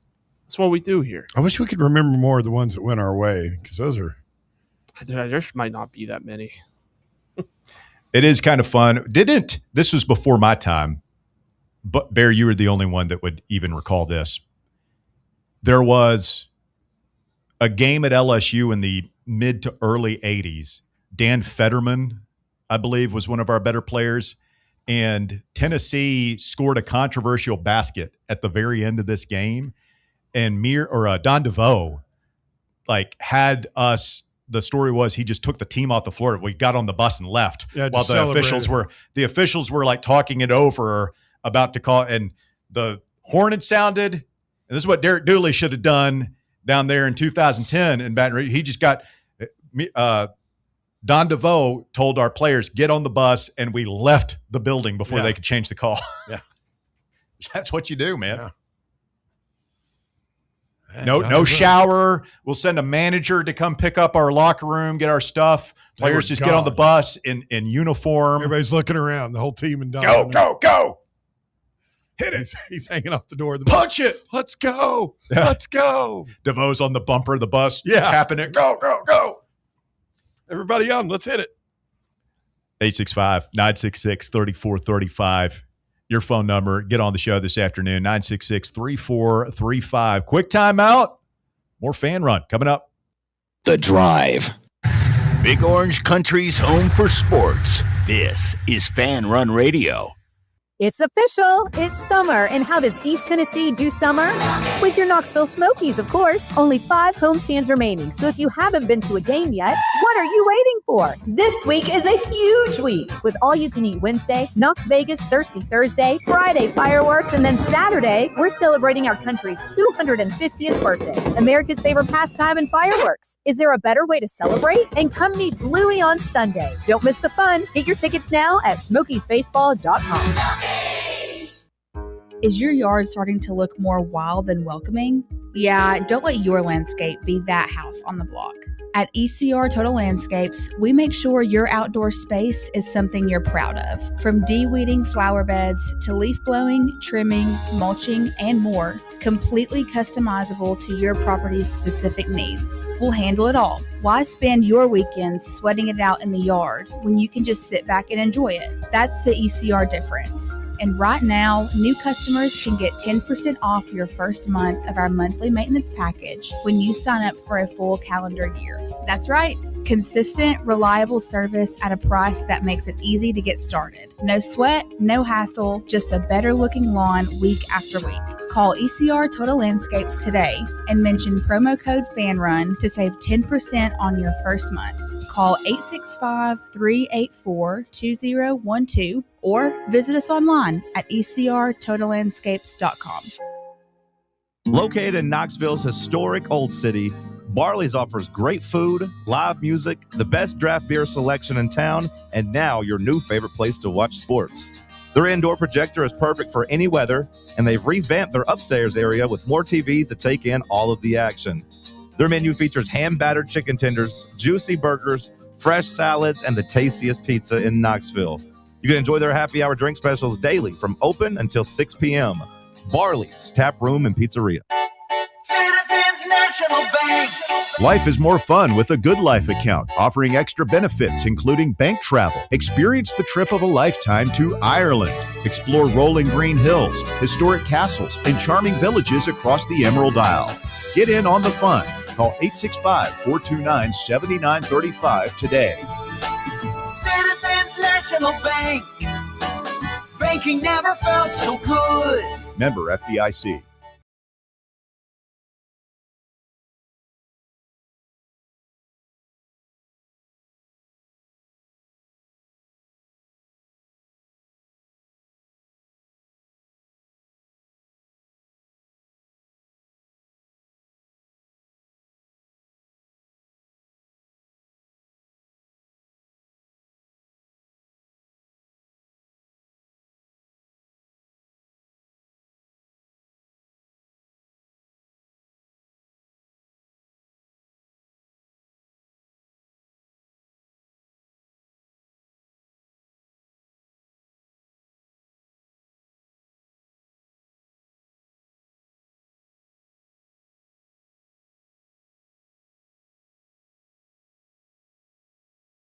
Fan Run app.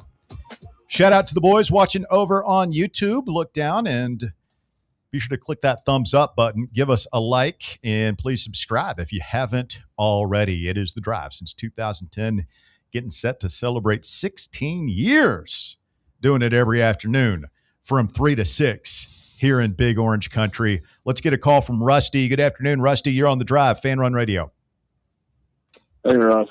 What's going on? It's been about 15 hours since we convened last night, man. I'm glad we could reconnect. And I've had time to cool off and get a level head about me. And it's still the worst flipping call I've ever seen. It's an outrage.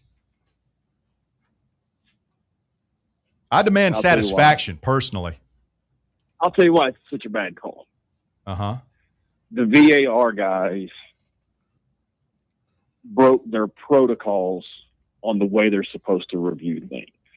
They have specific parameters for review and telling the ref on the field that I need you to go to the monitor and look again. They're not supposed to, when they're reviewing, is there a possibility for a red card, slow motion, or still frame images? Because that makes things look worse in the sense of a red card. They're only supposed to look at live action reviews, and they clearly looked at still frame and slow motions. So they messed that up and sent the guy over to the monitor. And once you send him over the monitor and tell him to look at it, you know what he's going to do. There's absolutely zero intent by a player to step on another guy's Achilles tendon, calf, the whole deal. And they're not only losing that guy for a game, which that's not the real detriment, losing him for the last 30 minutes, because you're already up. You can see out that game. But what it does for the next game is a brutal precedent, especially when you factor in, even if they did appeal it, they're never going to overturn it because FIFA's crooked. Well, and, we talked about the betting line for this game and how it's even odds, and the U.S. was a slight favorite earlier this morning. If we've got Balogun in this game next, I mean, guy, I'm not, booking a trip to the quarterfinals necessarily, but I feel pretty confident about it. As it is, I just don't know who scores for us against those guys, Rusty. I don't know. We've got guys. No, Go ahead, Rusty. Go ahead, Walt. No, sorry, Walt. My bad. Oh, I was just going to say, I mean, Balogun has 3 goals, but we've seen other guys step up. Obviously, we had Tillman, who stepped up yesterday and got the second goal. Alex Freeman was in the box and scored his goal against Australia. We had Gio Reyna score against Paraguay. So we have guys that can go out and get goals. Best goal of the tournament. Yeah, and I thought Lucas Panzica made a good point that, Flo is much more creative on the ball and he can make his own shot. If we put Ricardo Pepi up there, he will kind of be able to help make stuff happen for other people a little bit better because he'll hold the ball for people like Christian Pulisic and Weston McKennie to come up and get it and make something happen. Yeah, I mean, I think there's ways around it. I think you can still obviously beat Belgium without him. It's just a travesty to get a call that wrong. I mean, you guys brought up a couple of good ones. Marcus Russell fumble, Bears right. We've had instant replay for 21 years. It was around in that game, and he clearly fumbled. They didn't overturn it for whatever reason. The Purdue Anderson kicking out his leg and Lamonte grazing him, trying to just go by him.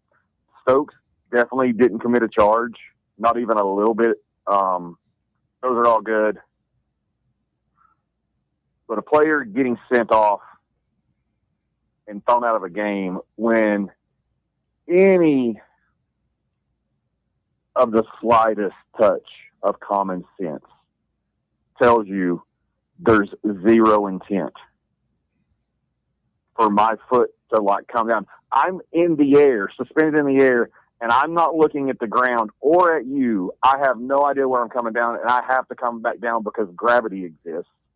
You know what the other thing that stinks so much about this, Rusty, is this is a golden opportunity to grow this game that so many of us love in our country where there are a lot of people who don't love it. And this is what there's a lot of people, a lot of the haters are going to look at this and say, well, I'm not going to follow a sport like that. That's so arbitrary and dumb. I mean, it's really the most profitable World Cup before this year's was the last time it was in the U.S. But I tell you what, if we can find a way by Belgium and you get Balogun back for a big game, potentially against Spain in the quarterfinals, then everybody will be back in and it'll be okay. And we won't remember it as a travesty. Rather, we'll remember it as something that we overcame against great odds and were able to succeed anyway. And isn't that the American way, gentlemen? You get the rest of the guys to rally. You get the rest of the guys to rally without him in this one, and then you bring him back and he's pissed and he puts it on Spain, who's not, well, they just went up 2-0, but they're not unbeatable. No. No, you're right. The biggest shame is this is finally a golden age where we have a roster full of dudes who play at the top level in Europe.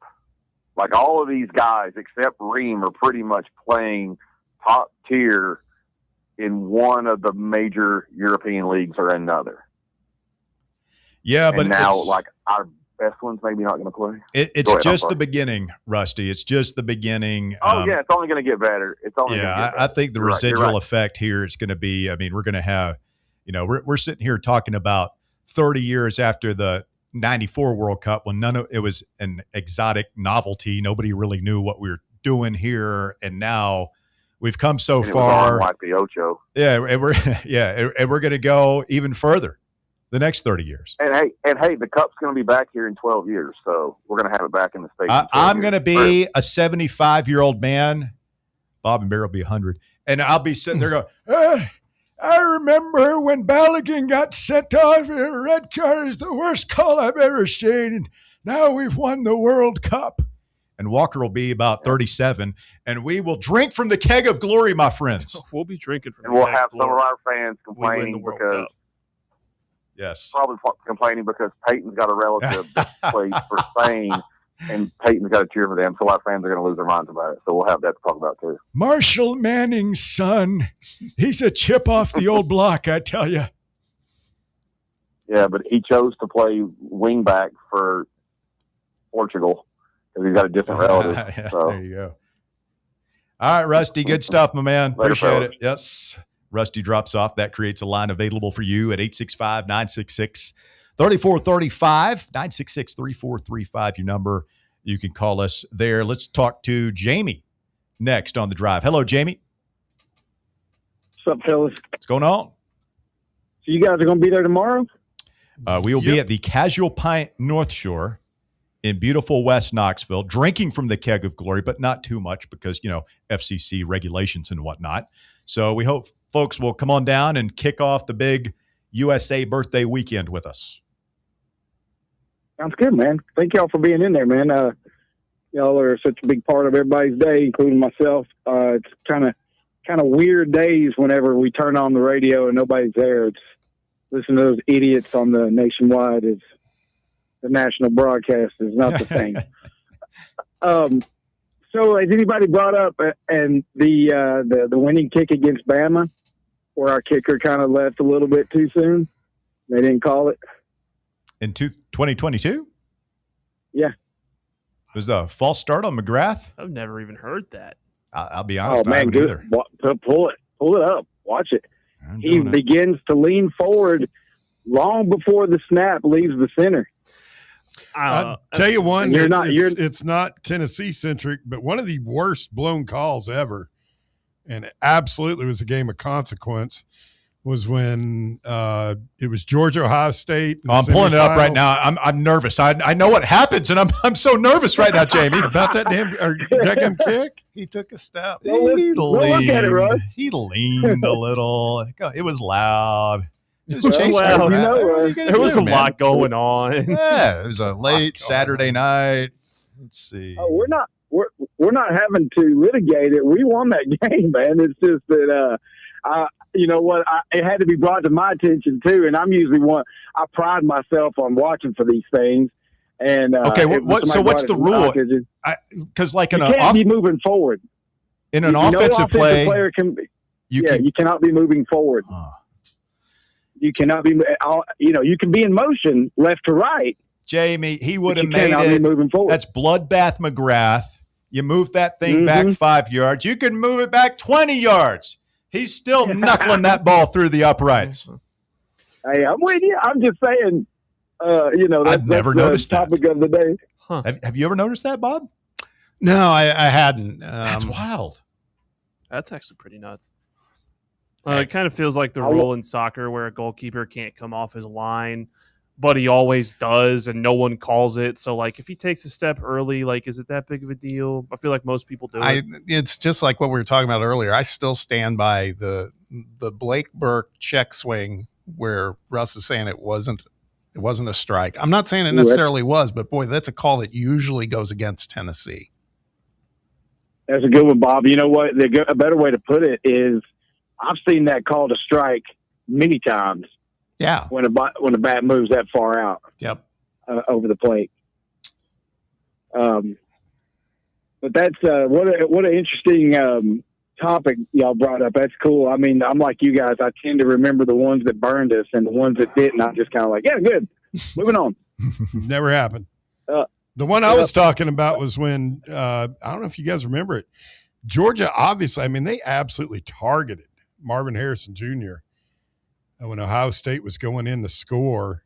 They didn't call it. They reviewed it, still didn't call it targeting. Harrison Jr. left the game. He was concussed. Did Barry get called for targeting on Moreno, that hit?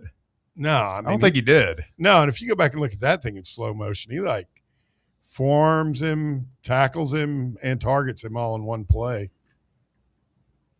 He hit him 3 times. Probably should have been a penalty. Hey, there's a dog days of summer topic. What's the hardest hit you remember seeing, both UT-wise and just overall? Either Eric. That's a good one. I think we did this. We've done this a week or two ago. That Eric Berry, Sean Marino hit is up there. Eddie Moore, Kelvin Kite. Yeah. It was in a throwaway game against Rutgers, but back in the mid-'80s, Andre Kramer hit a guy about the middle of the 50-yard line so hard that everything inside his helmet exploded out. Now he'd get arrested now. Yeah, I think that's on that video that 100 best plays of UT history or something. So you see it, Russell, like all those. So the helmets back in those days, Walker had these little block pads all in them.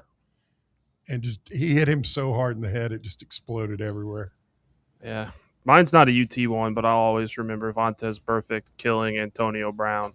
Or Massaquoi, who played at Georgia when he was with the Browns. Who was the linebacker on the Steelers who was legendary headhunter? James Harrison. James Harrison put Massaquoi in the fencing position. It was nasty. I'll tell you what, I'm a big fan. Go ahead. I was going to say some of the hardest licks I've ever seen whereby your Steeler played at Georgia. Why can I never remember this guy's name? Hines Ward. Oh, the white guy? Hines Ward. The receiver, yeah. Crackback. Yeah, he was the king of the crackback block. Arizona State he wide lived the receiver block. coach. Is that what he's Why do you remember the Steelers Bengals playoff hit? Are you a Bengals fan, Walt? Sadly, I am. I do. I remember exactly where I was and what I was doing when Jamie I saw always that play. knew there was something wrong with Walker. So you ashamed of what your Bengal did? Ruin that guy's life? I'm ashamed that it cost us the game, not that it cost his life. It's a very You know what? Walker's Hey, so forgiving. That's Yes. funny, Walker. Just give me and Walker about 10 seconds here, guys. Oh, boy. So I remember where I was, too. And, when we kicked that winning field goal, not only did that hit against Antonio help us, but wasn't it Pac-Man Jones that bumped into a ref? Yeah, because they both made back-to-back plays that were like 15 yards. So, Walker, you're not upset that Antonio Brown is somewhere drooling in his soup right now. You're just mad that the Bengals lost a football game. Personally, yeah, that is how I feel about that because, like, you fit in. That was like genuinely as when I really became a sports fan because I didn't get into sports until I was a little older, not like a kid. That was like the first really, really bad loss that I took as a fan. And really bad loss. I thought he was going to say it was the first really, really bad hit. So that one, I saw a player sticks that with me. could have easily died on the field. So Jack Tatum against Darryl Stingley back in the day. Patriots and Raiders. Yeah, that was whatever happened there. Not good. He paralyzed him. Cheap shot. I love a good hit till, I thought Antonio was acting. I thought he was faking, and turns out he's hurt. No, he got killed. It changed his life. Yeah, it certainly changed his life. All right, guys. Well, if I don't get back in tomorrow, then happy birthday to back-to-back World War champion America. And if I don't talk to you guys, happy 4th and be safe out there, y'all. We good. Thank you, Jamie. 2-time World War champion, 2-time World War MVP. Who was the MVP? The United States of America. Like of the team? Okay, because we had the factions back then. The Allies. What were they called in World War I? It was like the Central Powers. The Axis of Power. No, the Axis was the bad guys in World War II. I think they were the Central Powers in World War I, and we were the not NATO, the Allies. Yeah, Allies. Yeah, both. Wasn't it the Allied Warsaw forces. Pact in World War I? No, the Warsaw Pact was. That's what the Warsaw Pact is. What the Soviets put together in response to NATO. Okay, that's Those right. are the Eastern okay. bloc countries behind the Iron Curtain. You seem to know a lot about this, Bear. Yeah, I grew up in the 70s and the 80s. Today in American history, world history.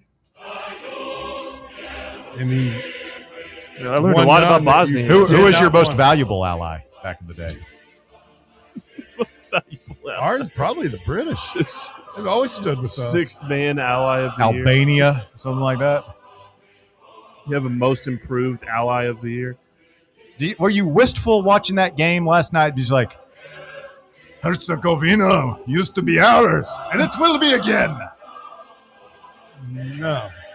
You know what's funny to me is that out of all this stuff you do, you act more like a communist because because I said something that's all sprung out of me hating on that god-awful, ridiculous, hokey song that you love. I don't see why you have to go in on an American and East Tennessee treasure, Lee Greenwood, on the week of our 250th birthday. That's despicable. Patriot. That's absolutely disgusting. Draft Dodging Lee. He wrote the same song, changed the lyrics from Canada. He wasn't in NAM. Wow. Is he toting an M16 around knee deep in a rice paddy? Huh? All right. Wow. I don't think so. But I'm the communist. Oh, yeah. Because I have independent thought, unlike you. You're just a sheep going along for the ride. Oh, yeah. When I think of independent he thinkers, is not lending. Your he face is not just listening floats to. across my conscious. He doesn't like our song. Independent thinker. Stay with us. The drive continues on a Thursday. Back to wrap up hour number 2 right after this. The Drive. Miss any of your favorite Fan Run show? Listen to the podcast on our free Fan Run radio app or wherever you listen to podcasts. White Claw is taking hard seltzer to new heights with White Claw Surge. At 8% alcohol, White Claw Surge is a stronger wave of refreshment that doesn't compromise on taste. Available in 4 bold waves of flavor like ripe blackberry, citrusy blood orange, zesty natural lime, and tart cranberry. Check out your favorite retailer in-store and online for the White Claw Surge Variety 12-pack and 16-ounce single-serve cans. White Claw Surge. Please drink responsibly. Rickard Ridge Barbecue, located in beautiful Cove Lake State Park. Rickard Ridge is home of the best ribs in the Volunteer State. Smoked daily by Pitmaster Mark Rickard, the barbecue at Rickard Ridge is mouth-watering, fall-off-the-bone delicious. Take the scenic drive up I-75 to exit 134 for directions and to look at the rest of the menu. Visit Rickard Ridge online at rickardridgebbq.com. Your smile says it all, so make sure it's saying the right thing. At Knoxville Smiles, we believe healthy teeth mean happy lives. Invisalign is a clear aligner orthodontic treatment that gradually straightens teeth without the use of traditional metal braces. And now, at Knoxville Smiles, we're offering Invisalign special pricing for new patients. Call for details at 865-539-1776 or just visit us at knoxvillesmiles.com. Don't wait another day to love your smile. Smile brighter with Knoxville Smiles. Blackford Veterinary Surgery Referral specializes in surgeries not regularly performed by your pet's general veterinarian. They're currently accepting referrals from vets all across the country. With their newly renovated state-of-the-art surgery center and highly trained staff, clients can rely on professional and thorough care. If your vet says that your pet needs surgery or rehab, ask for a referral to Blackford Vet and let them get your best friend back on its feet. Located conveniently in West Knoxville. For more information, visit blackfordvetsurgery.com. Vol fans, reimagine your home at Broadway Carpets and Flooring for any remodeling or building needs. With a variety of carpets, rugs, hardwood, vinyl, and stone, Broadway has all the flooring and installation options you're looking for, including pet-resistant products like Pet Perfect Carpet from Shaw Floors. Visit their showroom in downtown Knoxville or the location in West Knoxville located on Kingston Pike near Pellissippi Parkway today.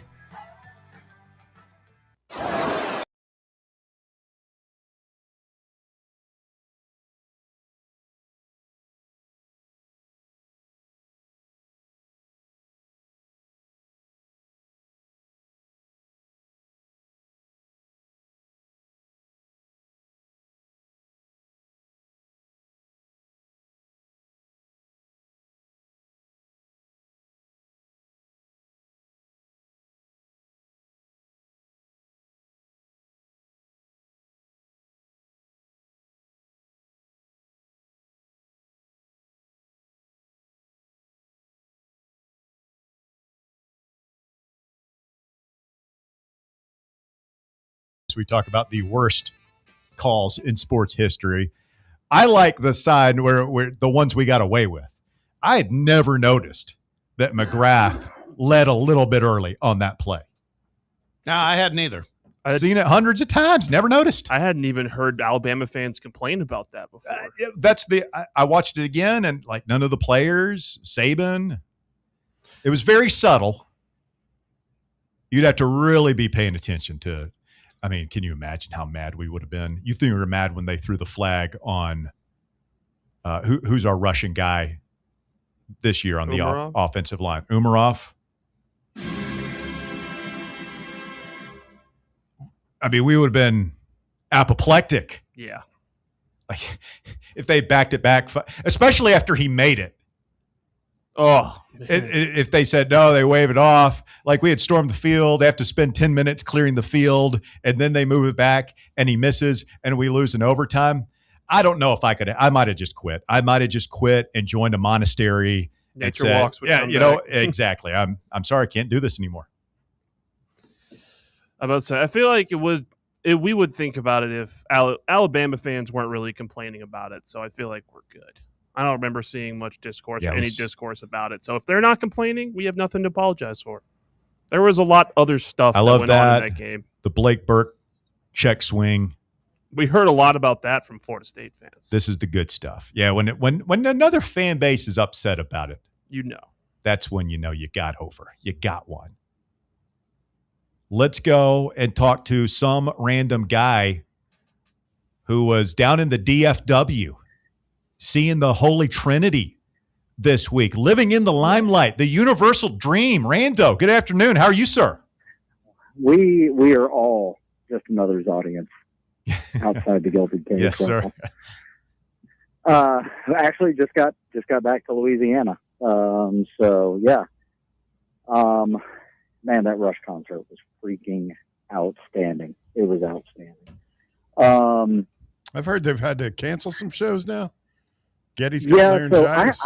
I had postponed, not fully canceled. I had tickets to the Sunday night and the Tuesday night show. They had played in Mexico. They were having trouble getting back all of their gear across the border due to some delays. So the original Wednesday show was pushed to today. They had to postpone the Tuesday and Thursday shows because Getty has bronchitis and laryngitis. Ooh, double. So, yeah, no singing, no rushing. But we are going back to DFW next Saturday night. They're doing the makeup show for my concert. My second concert is next Saturday night. So we'll be going back and seeing him, and I'm not as worried because he'll have had basically a week and a half, 2 weeks off, and he should be good to go. If I had tickets to the second show, I'd be a little more worried. Rando, Go ahead, Bob. No, you're good. What's your review on Annika, the drummer? She is an absolute beast on the drum set. Wow. The one thing that was the 8th time I've seen Rush. They were not perfect. There were a few little miscues here and there. Honestly, everybody made miscues at different times. I heard Getty make a couple of mistakes. I heard Alex make a couple of mistakes. I heard Annika make one or two. From a pure sonic standpoint, not to get too nerdy, the way that Neil had his drums, he did his higher up because he did a lot of stuff with the smaller toms and the wood blocks. So he was more of a treble centered and mid centered tone for his drums. Annika is definitely bass and floor tom heavy. So, I mean, when she gets going, I mean, it's loud. You can feel it thumping in your chest. But from a technical standpoint, they actually opened with Xanadu, and the drums in that get pretty specific and pretty intense at times. She nailed every bit of it. She nailed the fills and Tom Sawyer. Yeah. Not the Olivia Newton-John song. Not Seinfeld's restroom or George's restroom at the sports company he worked for. But yeah, Annika was great, Bob. Absolutely great. Getty's been working with a vocal coach, and I was trying to get back into shape for this. He was hitting notes I haven't heard him hit since the early 90s or the early 2000s. They played Anthem in full, and he was hitting all the high notes. Aren't you glad you asked for the in-depth review of the Rush show, Bob? I mean, it's great. I'm a little jealous. We're really inside baseball here. They are going to be in Atlanta in November for the week of Thanksgiving. So get your tickets now. Rando, we got about a minute. Worst call you've ever seen? Yep. Jabbar Gaffney. Oh, hands down, Jabbar Gaffney. I'm with you. That was still not a catch. Not to this damn day. It is not a catch. 26 years later, I'm still Maryville mad. Petros pissed off. Hall's hacked. Just outraged. 100%. That one and the Forward Progress and the Purdue Music City Bowl. Those are just both glaringly bad. That was a touchdown for us. That was not a touchdown for the Gators. With that said, guys, I have plans tomorrow. I probably will not call in. Happy birthday, America. 250 down, 250 plus to go. And on to the next. And, Russ, I will talk to you Monday night after the match. Yeah, let's go. Post-game U.S. men's national team show. Stay with us. Hour number 3 of The Drive coming up next right here on Fan Run Radio. The Drive. Fan Run Radio, where Big Orange Country comes to talk sports. Start your morning off with your daily dose of talk sports with John Reed and Cody McClure from 8 to 11. Then it's Tony Basilio from 11 to 1. The Playbook with William Pattison from 1 to 3. And The Drive from 3 to 6. It's 10 hours of hard-hitting local sports radio every day, right here on the flagship station for Tennessee fans. This is Fan Run Radio, Knoxville. Are you thinking of buying a home but don't know where to start? Well, call VFL Josh Travis, your local mortgage expert with Foundation Mortgage, based right here in Knoxville. Whether it's your first home or your forever home, he'll keep the process simple every step of the way. To get started, visit mortgagebrokerjosh.com or call 423-312-9777 today. Foundation Mortgage Company, LLC is an equal opportunity housing company. NMLS number 1387311. Is your smile ready for the spotlight? Hi, I'm Dr. Jacob Wilco, and at Knoxville Smiles, we make every visit a reason to smile. From routine cleanings to dazzling cosmetic treatments, our experienced team uses the latest technology to keep your teeth healthy and your smile bright. With a warm, welcoming atmosphere and personalized care, we're here to make sure you leave feeling your best. Don't wait. Your perfect smile is just a call away. Book your appointment today at 865-539-1776 or online at knoxvillesmiles.com. Smile brighter with Knoxville Smiles. Are you ready for the start of a new season? Maybe looking for your team to go on a tournament run? Get game day ready with Crumble. Head on over to your nearest location and pick up 12 pre-selected cookies plus exclusive toppers. When you're looking for dessert options, there's no question about who you should call on. Our listeners already know. Last year, the Dubai chocolate was a home run, along with the brownie batter. Oreo crumb was another crowd favorite. What new flavor will set the standard this season?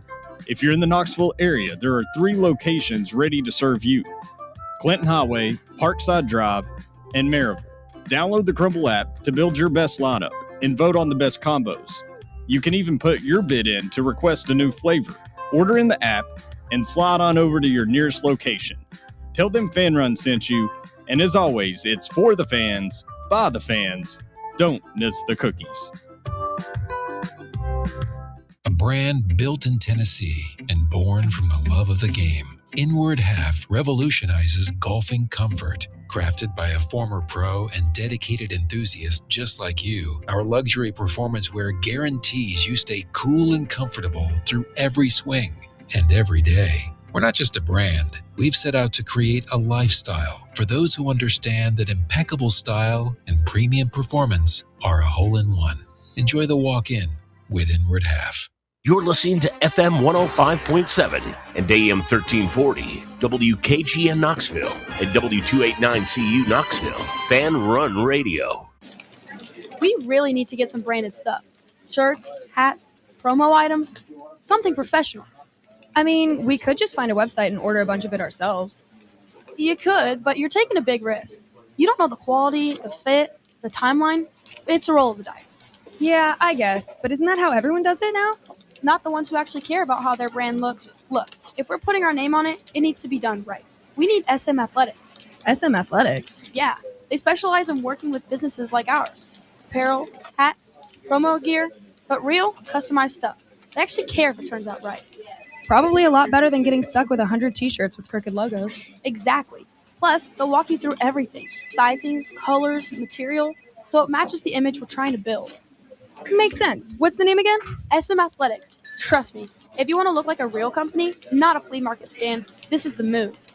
If you're serious about your brand, work with people who are serious about getting it right. SM Athletics.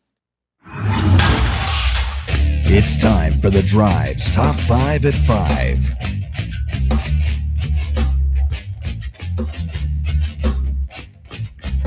Quitting time on your Thursday, 5 o'clock here on Fan Run Radio. Russell Smith back with you on the drive, and time for the top 5 at 5. It's brought to you by ECR Total Landscapes. Walker Smith, what you got?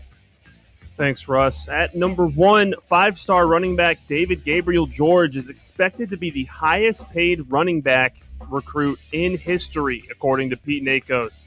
He is in line to become the first running back prospect with a $1 million deal with Tennessee and Ohio State as the favorites for his commitment. I really hope we get this kid.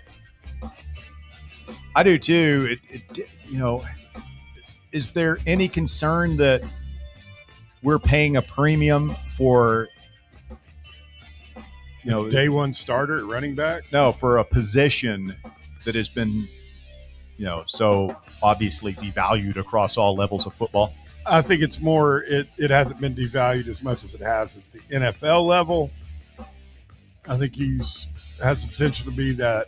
You'll still see these guys drafted. But would we be paying $1 million, a significant portion of our NIL budget, for a running back, David Gabriel George, if he were from Champaign, South Carolina or anywhere?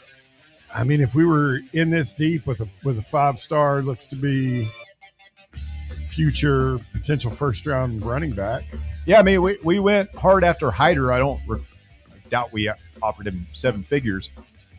I do wonder, though, if the proximity here, him being at Chattanooga, an hour and a half down the road, makes it feel like more of a need than it really is. Don't get me wrong. I want him. I think we're going to get him. I just keep coming back. I mean, you're the one who always says, I really would like to see what, I think it was you, Tennessee. Sure. The Heupel offense with an A-list running back. Well, if we land him, we're getting ready to find out.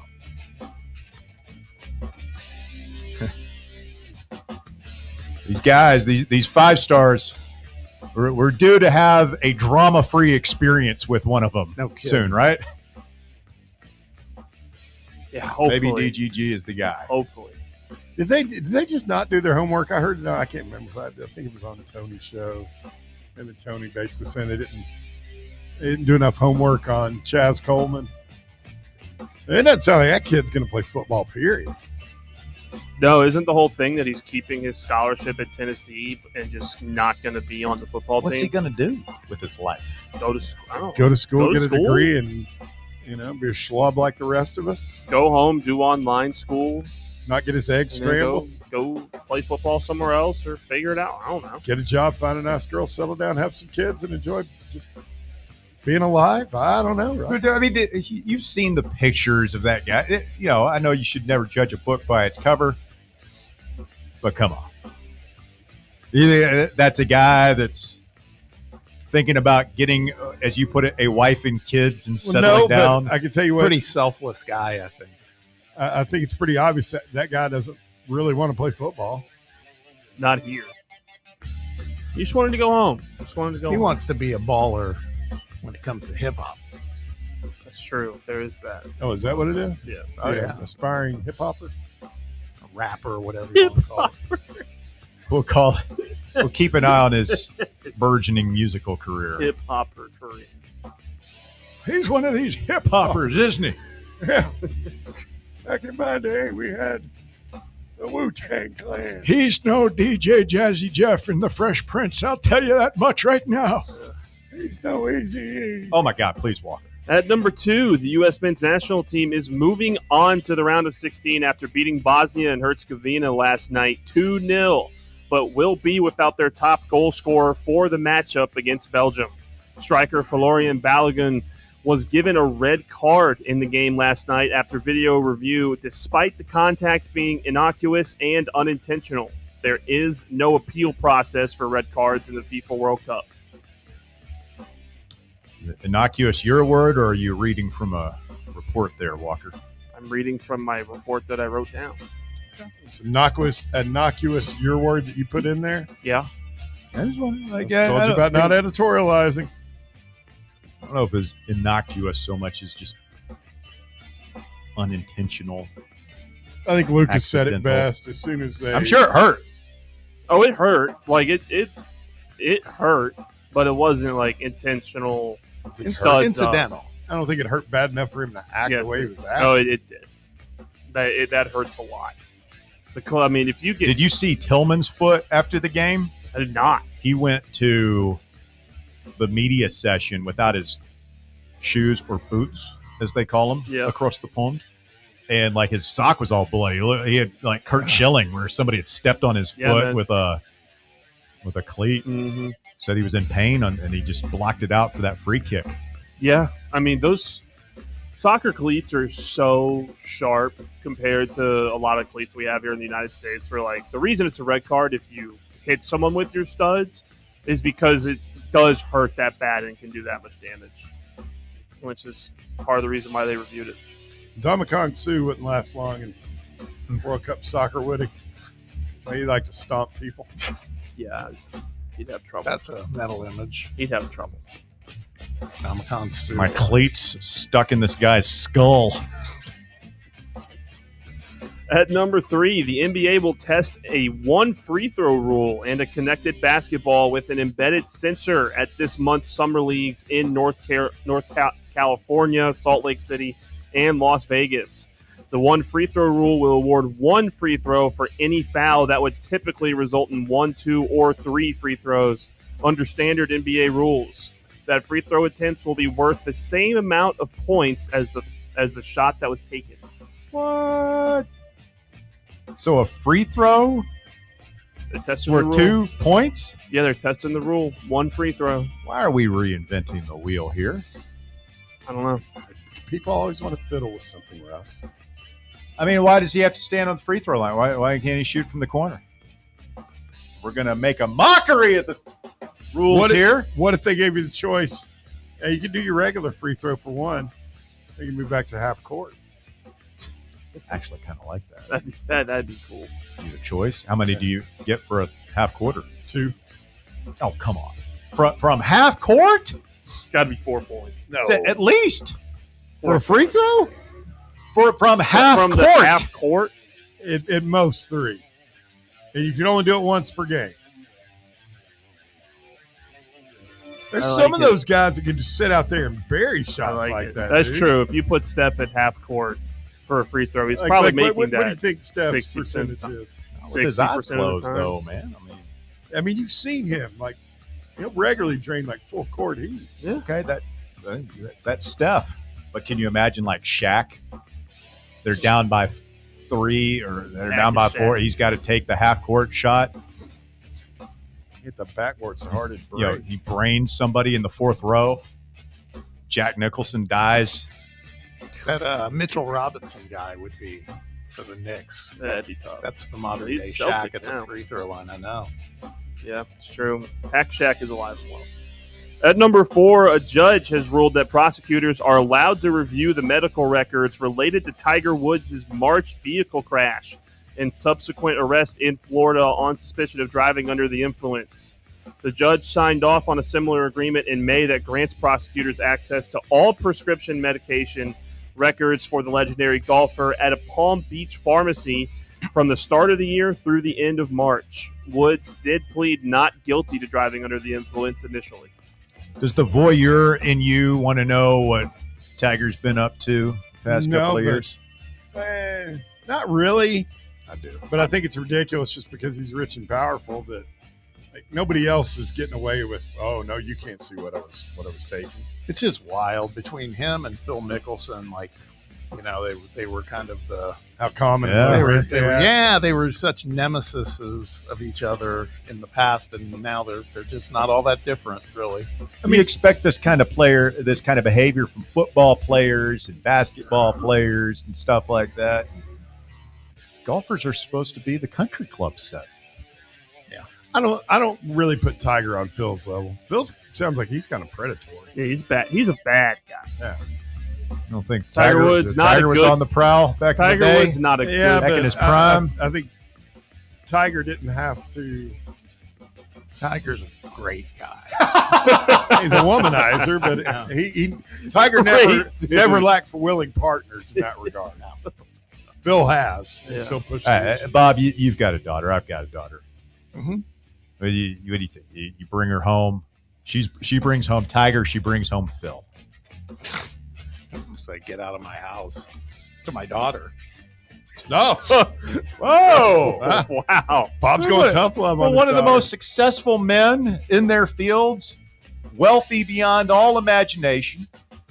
Now, I go with Tiger. Phil's broke. Phil is broke. He's a degenerate gambler. Kind of rapey, apparently. Allegedly. Been a lot of accusations.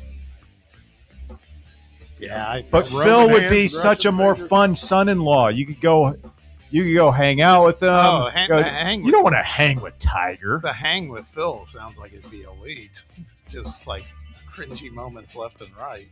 But, getting charged in Maricopa County with, sex crimes. Yeah, you don't want that. Sign me up, Russ.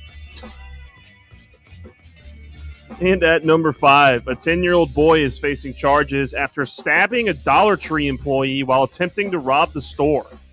The boy had walked into the store with a fixed blade knife and threatened an employee to give him money. Police noted that the workers came to the defense of the female employee and they were able to subdue the child, but during the struggle, he ended up stabbing one of the employees multiple times. When officers arrived at the store, the 10-year-old was already being detained by store employees. 10 years old, huh? Yeah. Where'd he stab the employee? Didn't say where he stabbed him. Just There. multiple stab wounds. That's. I mean, I'm guessing it's a female or older employee. I'm sorry, there's no 10-year-old going to be stabbing me. We'd be catching a 2-piece and a biscuit. Did it say how big the blade was? It's a little fixed switchblade. Pocket knife sort of deal. I mean, what happened? What happened to our society? We got 10-year-olds, Bob, breaking people off walking up in a store. What kind of store was it? It was Dollar Tree. Dollar General with a So you're in there, switchblade? you're working there. You're the assistant manager to the general manager at the dollar store. Mm-hmm. And a kid comes in, you're taking your belt off immediately. Doubling that thing on. You're going to town on that kid, right? I mean, Well, you got to be at that point. You're assaulting a kid. Not if he's got a fixed blade knife if in he's his got hand. I wouldn't advise of it. But if he's got a Optics. knife, he's coming at me. No, he's catching the old 1-2. I'm gonna give him the business end A of the knuckle belt. sandwich. Buckle. Knuckle sandwich. Knock about 10 of his teeth down his throat. Either a belt buckle or a good old bite. Am I right, Bear? No. Oh my god. You're gonna gnaw You him. really into that. Well, you said it. I said it like one time, maybe twice. Bear's a biter. He is a biter. Thank you, Walker. No That such is thing the as a top fair 5 at 5. Brought to you by our friends at ECR Total Landscapes. You got any trees down, limbs down in your yard after the storms a week or so ago? ECR is the folks to call. They'll come out and take care of you just like they did at my house. And plus, if your yard is overgrown right now, or if you're just tired of cutting it, of trimming it, of pulling the weeds out of the flower beds, the leaf blowing, the mulching, all of it, they'll do it for you. The monthly maintenance package at ECR Total Landscapes is fantastic. And if you act now and tell them you heard about it on Fan Run Radio, you're going to get 10% off your first month. That's right, 10% off the first month of the monthly maintenance package when you sign up for the full calendar year at ECRTotalLandscapes.com. Be sure to mention promo code FANRUN to get that 10% off. Or you could just call them the old-fashioned way, 865-384-2012, ECR Total Landscapes. Coming up, our pal Jake Crane joins the festivities coming up here in just a few moments. It'd be interesting to see what calls go into his head when you ask him Mm-hmm. what his worst calls would That's be. a good one. Hey, check this out. This comes from one of the, let's see. This is a founder of Kentucky Insider and writes for A Sea of Blue, Tristan Ferris. He did an interview with Milan Momcilovic, and it says he talks to the media for the first time since arriving in Kentucky. He talks about his decision to come to UK, prioritizing the weight room and wanting revenge against Tennessee. Oh, Bring it on, big boy. Okay, man. Want some? Come get some. Yeah. We have bad guys. We have bad. Okay, with sharpshooters at Kentucky. We'll put that We just quote need to up. tread lightly. Put it on the bulletin board, Rick. Make sure everybody sees it. Shout out to Brett Hullander, sent us this tweet from Joe Pompliano. The U.S. men's national team's win against Bosnia-Herzegovina last night averaged 24.4 million viewers on Fox, peaking at 31.8 million. That makes it the most watched soccer telecast in English language United States history. It's only going to go up from there, I'd say. Will Monday will the conditions be good for an even bigger number? I think so, yeah. Is that, you're the TV expert. I don't, they say like what, Thursdays is a good night, Saturday you think is good, but it's not because people are out doing stuff. Yeah, Friday's the worst night. And then Sunday's usually considered the best. I think Monday will be good because you're going to be coming off a holiday weekend. I think people will be back in the flow of things. I think it'll be a good number. Particularly so much excitement ginned up on it last night. Yeah, with every win, it ratchets up a little bit. I mean, if they win Monday night, the next week it's just going to be bonkers. You and Walker going to be able to handle it? I don't know, man. Maybe not. No. I might have red, white, and blue coming out the wazoo, if you know what I mean. You're going to show up. Well, you guys, if we make the semifinals, will you all do the show in full-on red, white, and blue face paint? I mean, I might do it anyway. I'd do it. If we make a semifinal. Just leave on your face what you're doing on 4th of July, right? Like the Scotland William Wallace face paint? Yeah, just do it. What will you do without freedom? Telling you, Walker, you got to watch Braveheart. It's fantastic. It's on the list. I won't be here Monday though. When you guys, oh, that's right. I'll be there Tuesday after a win.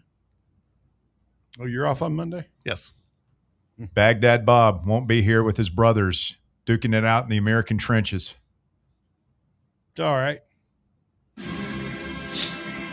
Stay with us. The one and only Jake Crane of Crane and Cone on 3 Sports coming up next right here on Fan Run Radio. The Drive. Congratulations. You found sports radio that doesn't suck. This is Fan Run Radio, Knoxville. It's official. It's summer. And how does East Tennessee do summer?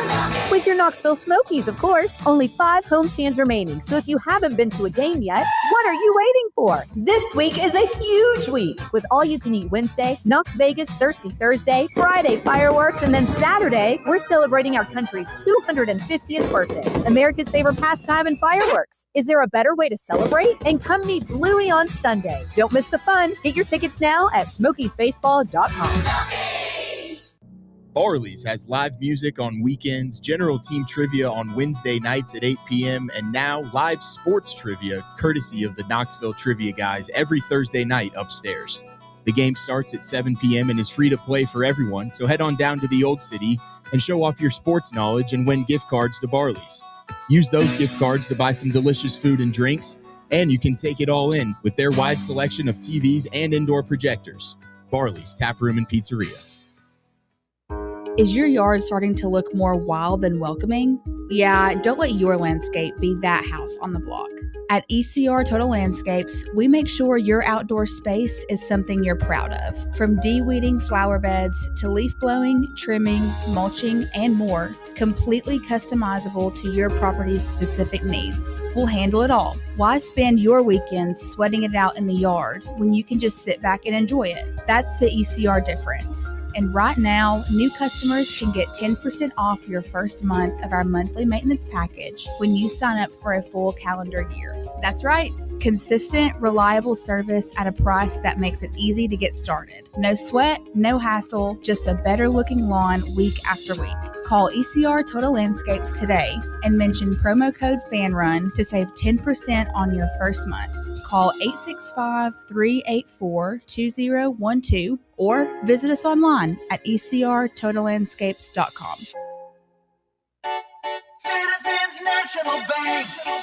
Experience the thrill of traveling with C&B's exclusive travel program. Customers age 50 and above with a Plus Perks checking account can participate, ensuring a safe and delightful travel adventure. Take a day trip or an overnight trip.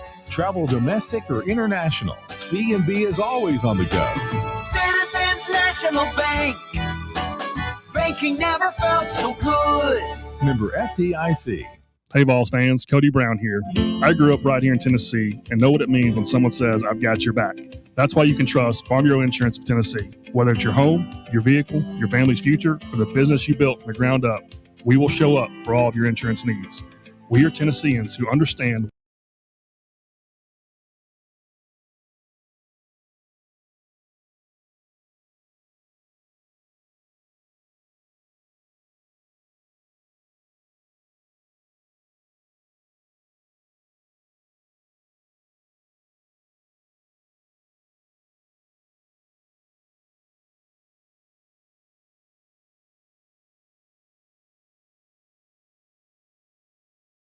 Host of Crane and Cone with the On3 Sports Network. Good afternoon, Jake. How are you, sir? Doing good, man. Appreciate y'all having me. Yeah, thanks for jumping on. You know, we were just talking about the World Cup ratings from last night, peaking at over 30 million on Fox. And I'm scanning through your Twitter feed, and you've reposted the Spanish language call. And I've got to say, I'm not bilingual. I don't speak Spanish, but I'm not so sure that the World Cup isn't better on Telemundo than it is on Fox. Yeah. No, I mean, I speak very, very basic Spanish. I mean, probably to the limit of if you drop me off in Mexico, I could find the bathroom in the airport and the restaurant. That would probably be about it. But you can feel it. I don't know. It's just, it's different. I've watched a lot of games, actually on the Telemundo through the Peacock app.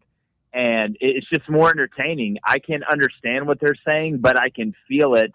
It's almost like an Oppenheimer when they look at him and they're like, look, you may not be able to do the math, but can you hear the science? And he can hear it. It's just how I feel. Jake, thanks for joining, man. I guess it's been a few weeks since we've talked. Yeah.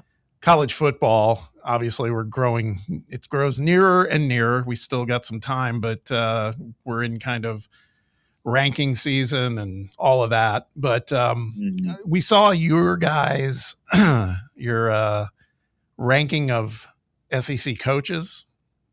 Yes. Can we talk a little bit about that? Because yeah, I mean, I'm sure y'all were thrilled about it. I'd love to talk about it. No. Where did you? I don't have it in front of me, but you had Josh Heupel. I think was it 8 or 9 in the rankings? I think it was 8. I'd have to look at it. You know, the way we do our list is it's kind of culminating. So we each make a list and then we have a number system that kind of puts it into a master list.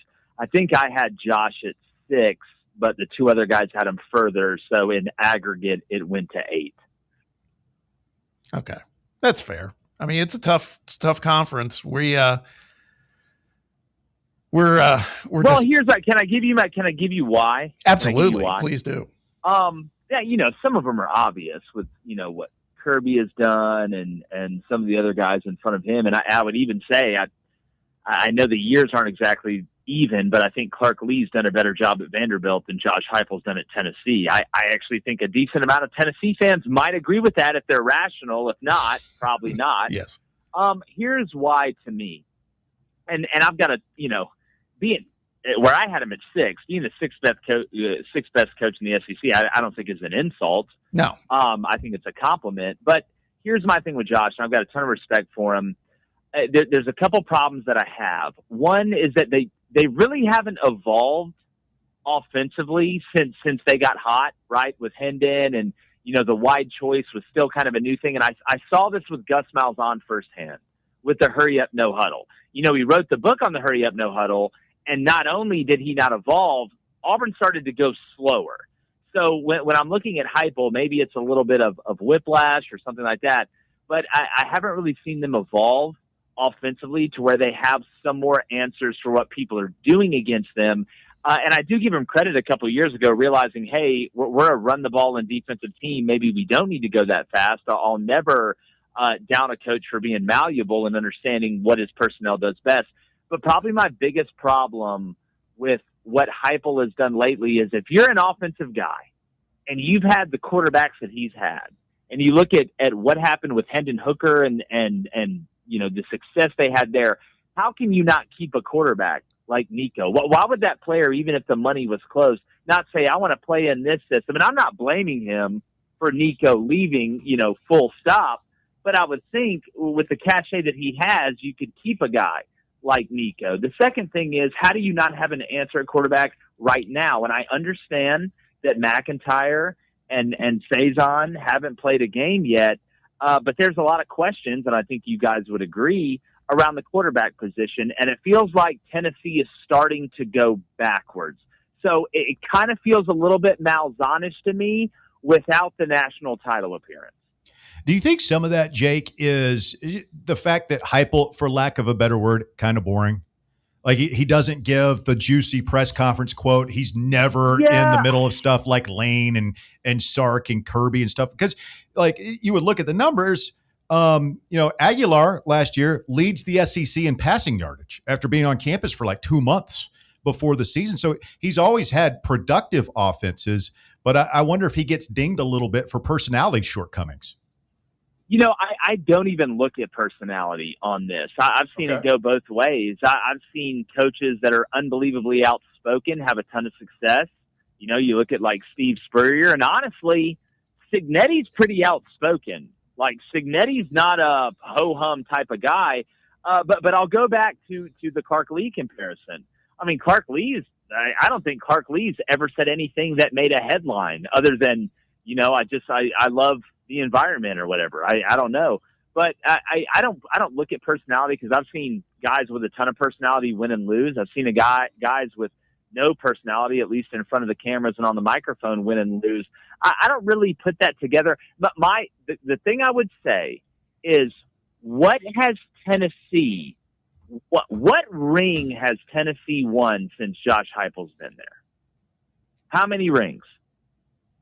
We're still waiting. Conference championship rings, national title rings, playoffs. I think they give rings for everything now. You don't have to be from the Shire to get a ring now. But all that's great.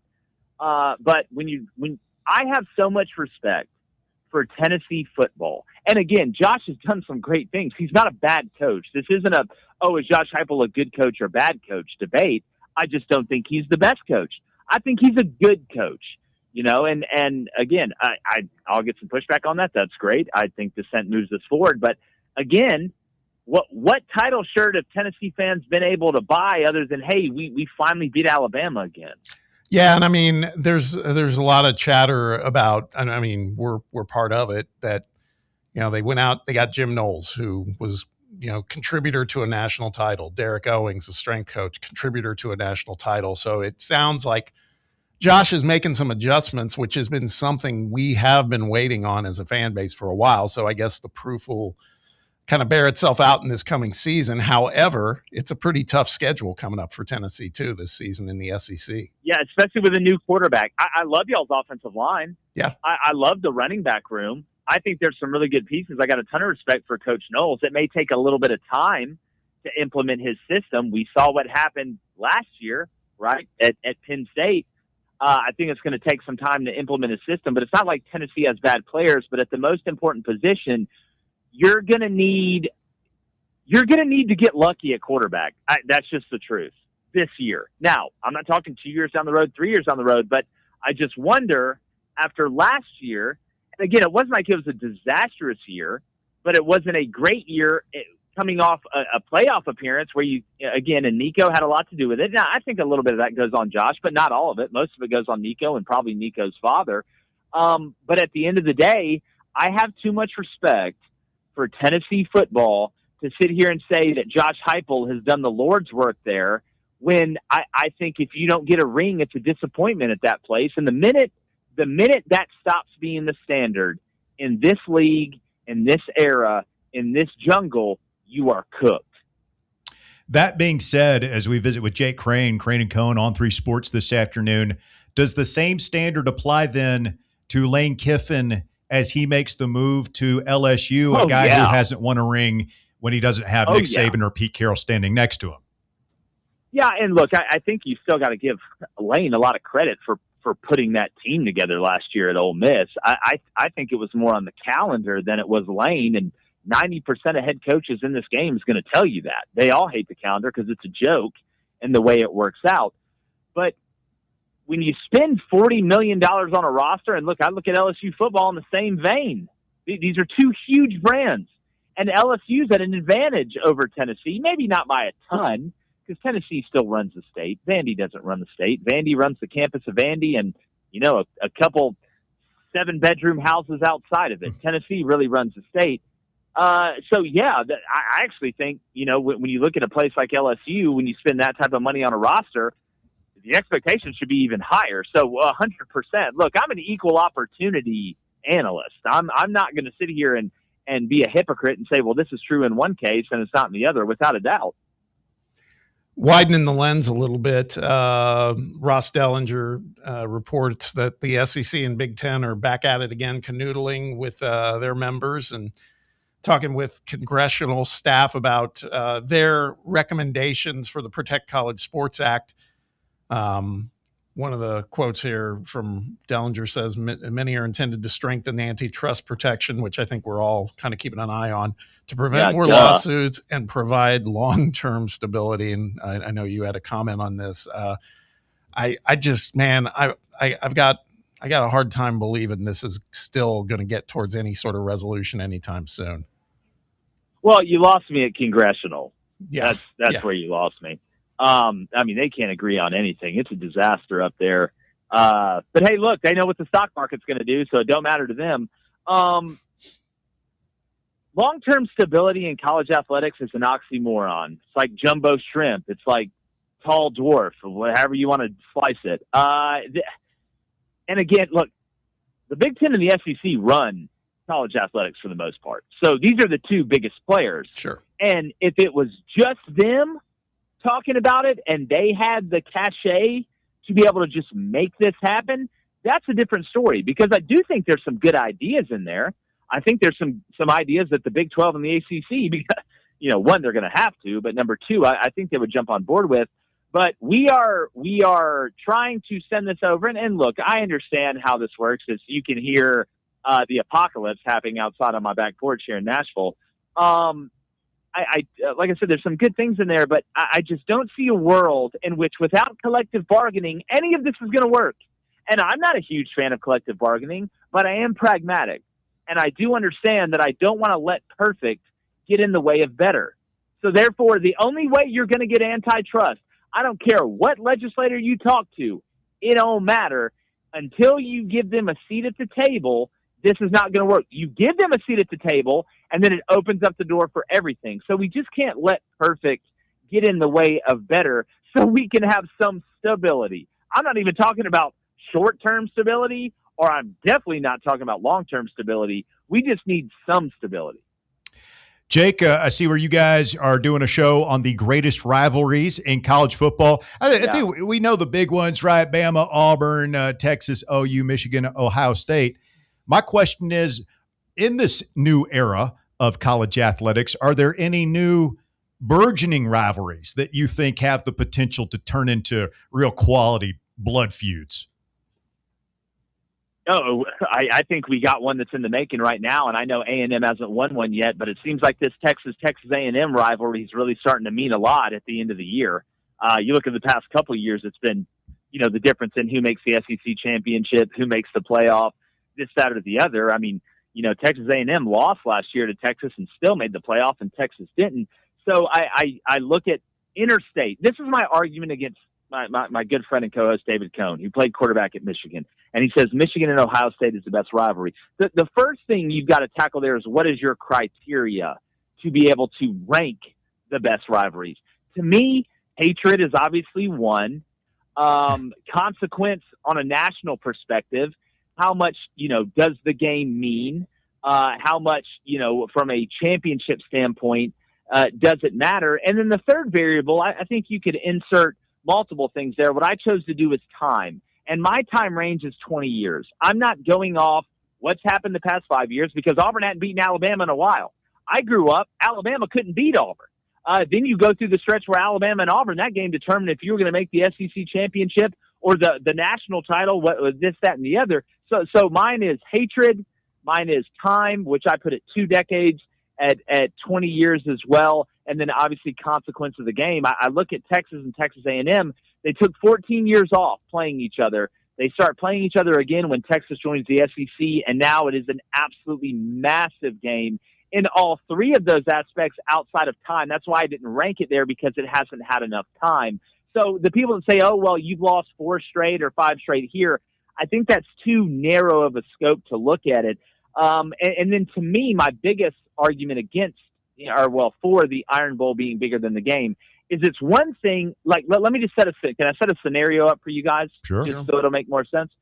It's one thing if I walk out of my house right now and me and my neighbor are beefing and me and my neighbor go fight in the middle of the street. Well, after that fight, I get to go back to my house. He gets to go back to his house, like Ohio State and Michigan. It's a lot different if I'm in my kitchen and me and my family member get into a fight. I can't go to a different house. We all stay in the same house. I got to see this dude at lunch. I got to see him walk into the bathroom. I got to see him, going to get the vacuum cleaner out of the closet. I can't escape this. That's what an interstate rivalry is. That's why I put Auburn and Alabama above Michigan and Ohio State, because it wasn't too long ago, fellas, that Michigan couldn't beat Ohio State if they were somebody in a wheelchair going uphill. So to me, that was my argument for it. Oh, yeah. Proximity. Yeah. Definitely plays a big part. Proximity, for sure. Which to me, proximity and hatred go hand in hand, but I could see how you could separate those two. Okay. I'm going to ask you to role play a little bit. Oh, well, God. Yeah, take it easy. Last time I did that, I got in trouble. Yeah. No, but we were talking about Texas schools, and, it's been well chronicled the last month or so what's gone on at Texas Tech with Brendan Sorsby, and he and his camp have tried every avenue possible to still try to play football, and the message was clear. Sounds like he'll be eligible to be drafted in the 2027 NFL draft. If you were Brendan Sorsby's, like, one of his confidants right now, what do you tell him for the next year? What do you think the focus needs to be on? I mean, besides some of the obvious. Well, I'd ask him what he thought about the odds on the Braves game tomorrow. No, I'm kidding. Look, he put out a statement. I think at this point, all you can do is just work. All you can do is right. I think you need to stop talking. I think that the worst part about this for him is it's been in the headlines for so long. Yeah, it needs to vanish, right? You just got to get past this. It's got to get back to ball. And look, I don't know Brendan Sorsby. I don't know the level of the problem. I can understand both arguments. One, he does have a problem. Or two, this is a PR move. You know what I'm saying? Like, hey, I'm coming back. I beat gambling addiction, whatever. But he's got to get out of the headlines, man. It's got to start becoming more about how he plays, not how he gambles. Yeah. I got one more for you. And this is when it's summertime, Jake, because it's a WNBA question.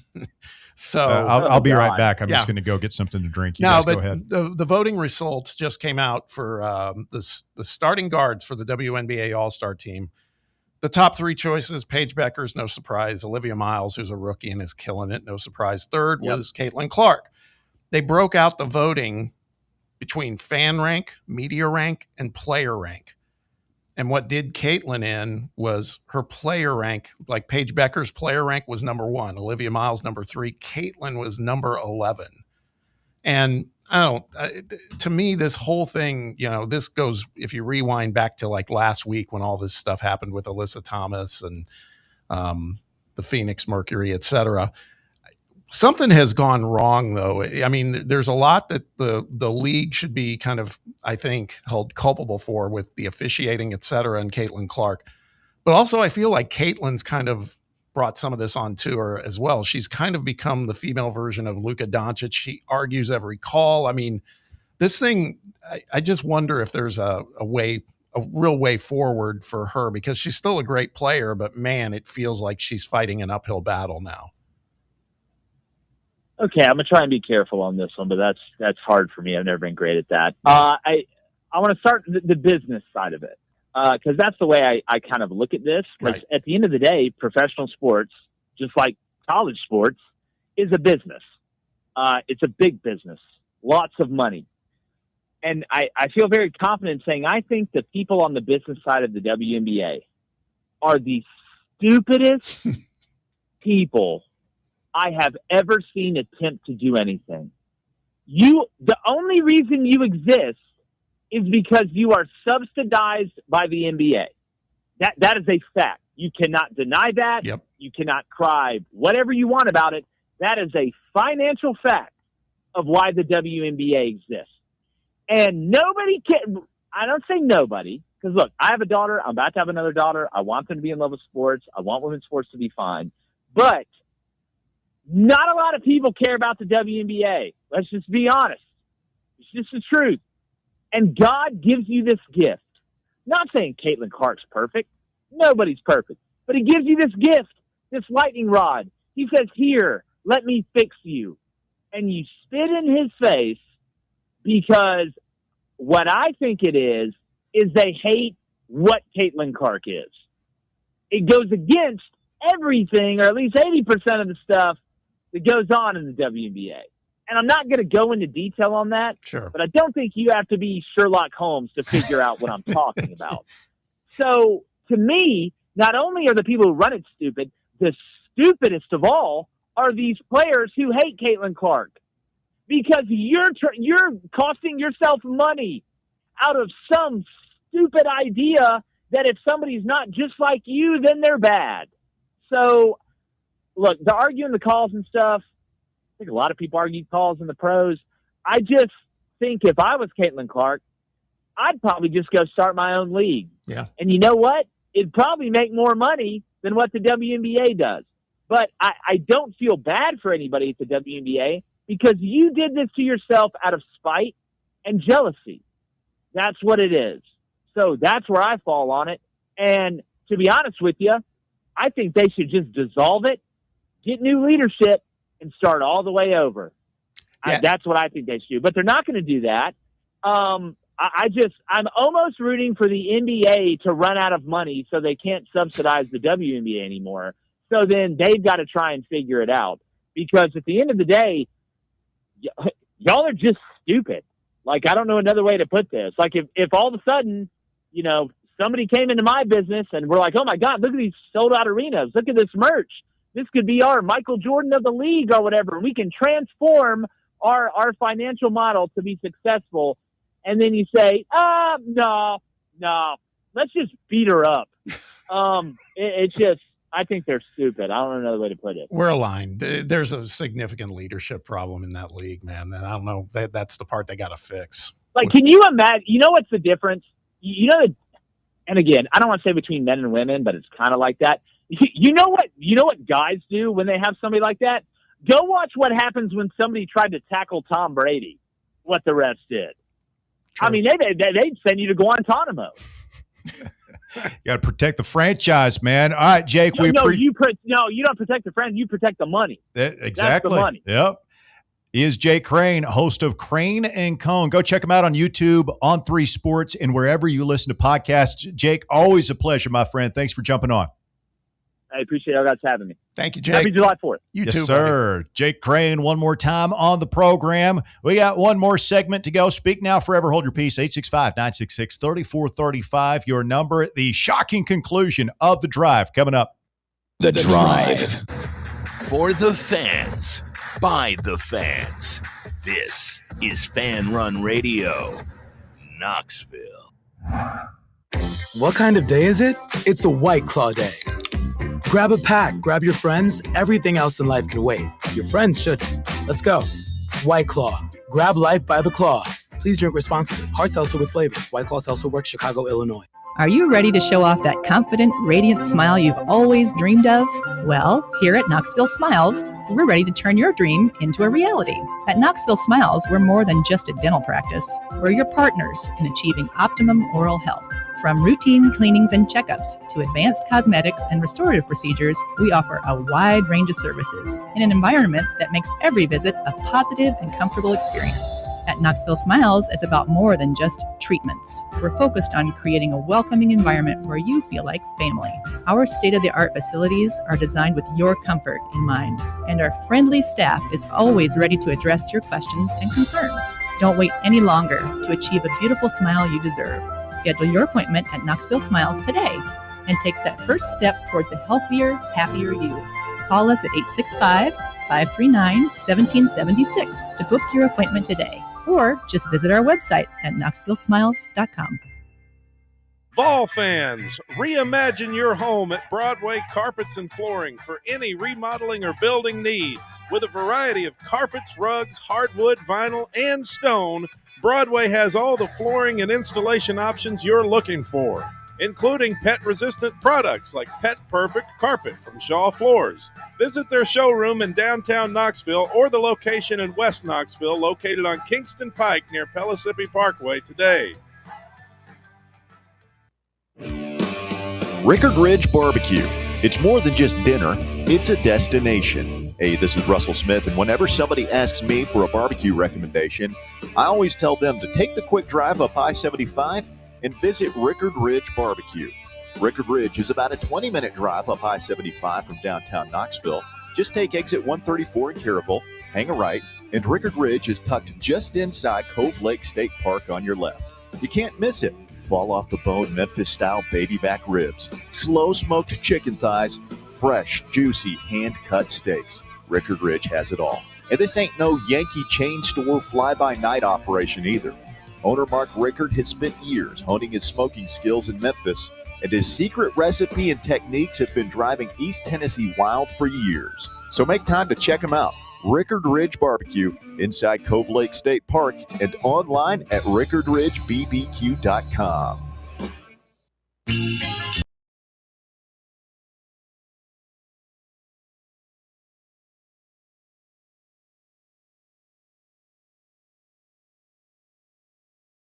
And drinking is a beautiful day, but we drank beer. We'll beer.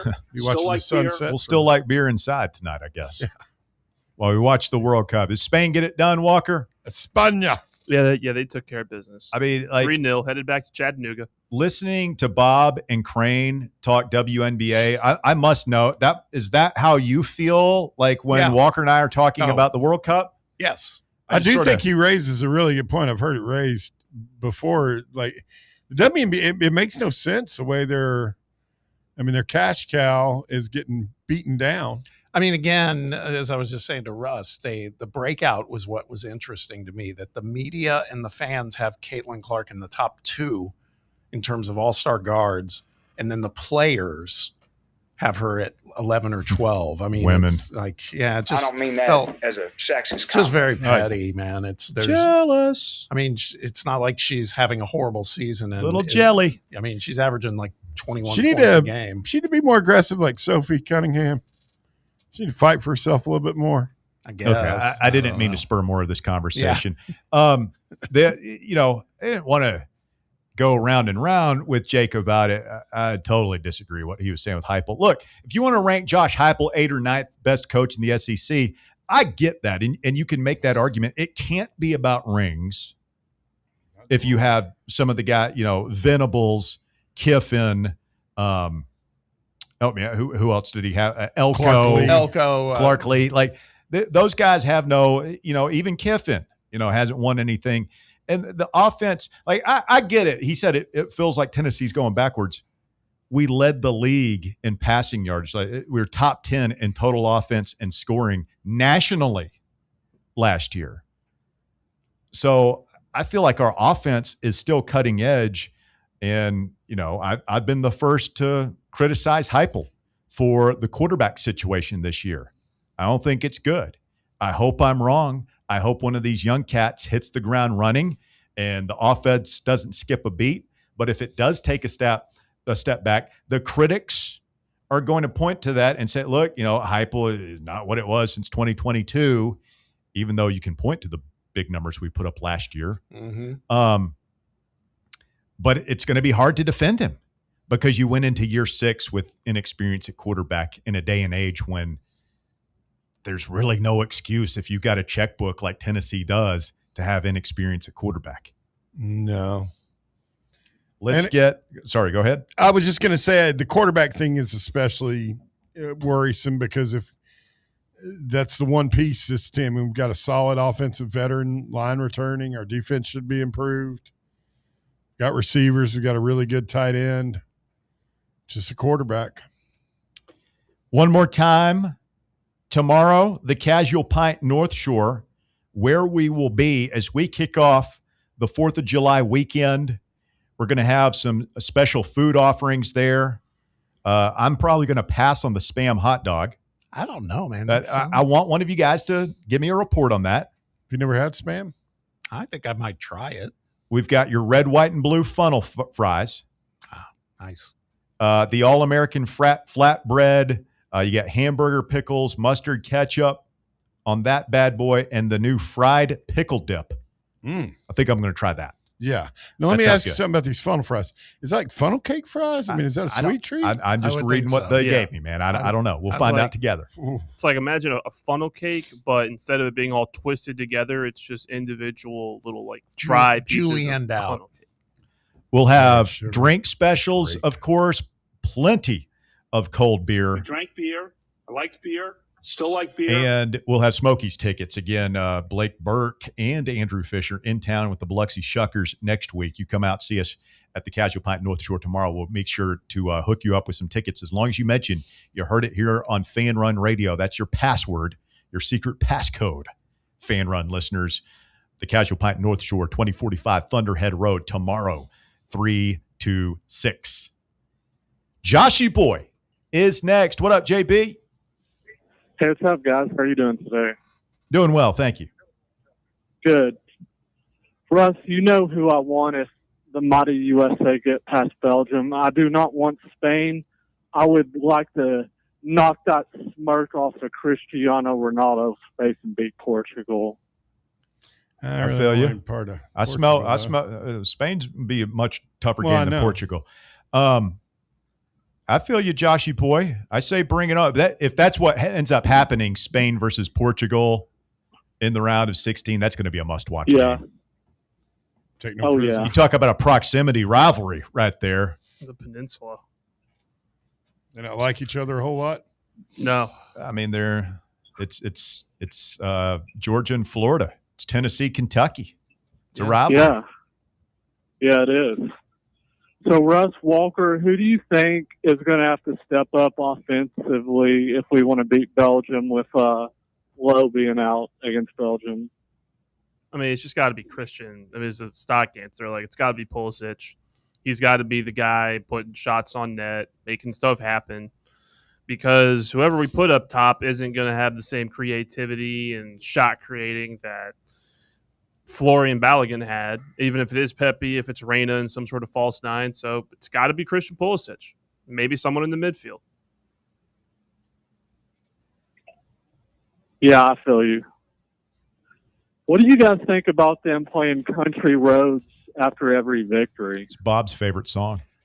Not so much. I love that song. I like the song. I just, like I said earlier, Joshy, I guess I feel like it's a little too close to West Virginia being in the College World Series. We heard it so much there. And it makes all the sense in the world there. I don't know. I mean, it's a great song, but I'm kind of like not loving it. But I don't know what the alternative would be, honestly. Right. I feel you. So, Russ, your question yesterday asking if we would climb on top of the Empire State Building for a national championship in football, I told you I wouldn't do that. How about I give you another one? I take a tumble off of Niagara Falls for a Tennessee national championship in basketball. In a barrel? Yes. I mean, that's guaranteed death just about, Joshy boy. Yeah, you could survive the top of the Empire State's building. Climb down. There's still a chance I don't survive if I tumble off Niagara Falls as well. There's very little chance you survive. That's what I'm saying. The point is to not die, Joshy boy. What good is the championship if you're not alive to enjoy it? Because we're never going to get there. See ya. What an idiot. Joshy boy. That's pretty good. You knucklehead. That's pretty good. What are you doing? What are you doing? Wow. You want to have... get in the barrel over the falls. Has anybody survived that? I think so. But more often than not, those happens people die. Pretty frequently. Like, of all the ways to off yourself. That would not be a way I'd... Oh, right? I'm That's gotta be terrifying. I'm trying to figure out why, if you're really going to do it, and you're probably going to drown. It's not going to be quick like you jump off the high tower or something like it's going to. I don't know. That's a pretty massive volume of water or just weight. It's just going to crush you almost immediately. I wonder what I wouldn't want to find out. I'm just thinking of Joshy on the other end of that call now. If he hangs up and he's just like, yeah, just smiles like, got him. Wait till they get a load of me. Yeah. He's like John Curry when he was down there in the Bahamas with Greg Schiano already hired, feet up. Sipping on a Mai Tai. Oh, yeah. They're going to love this. Bahama John. I nailed it. They're out there. All those rednecks are up there freaking out about John Gruden. They don't know what I got in store for them. Yeah. The Schiano Meister. I love Tennessee. I got a lot of orange blood in my body. What is it, the narrator that it did not go as planned? Mistakes were made. Yeah. 2 weeks later, he was fired. Operation was a success, but the patient died. All right, Bob. That's a good one. Dark. Yes. Bob, thank you. Thank you. Bear. Walker. Well done, sir. I appreciate you, Bear. Thank you, Bobo. I appreciate You're my Walker, guy. too. We're live tomorrow at the Casual Pint North Shore. Until then, for Bob and Bear and Walker, I'm merely Russell Smith. Have a great evening.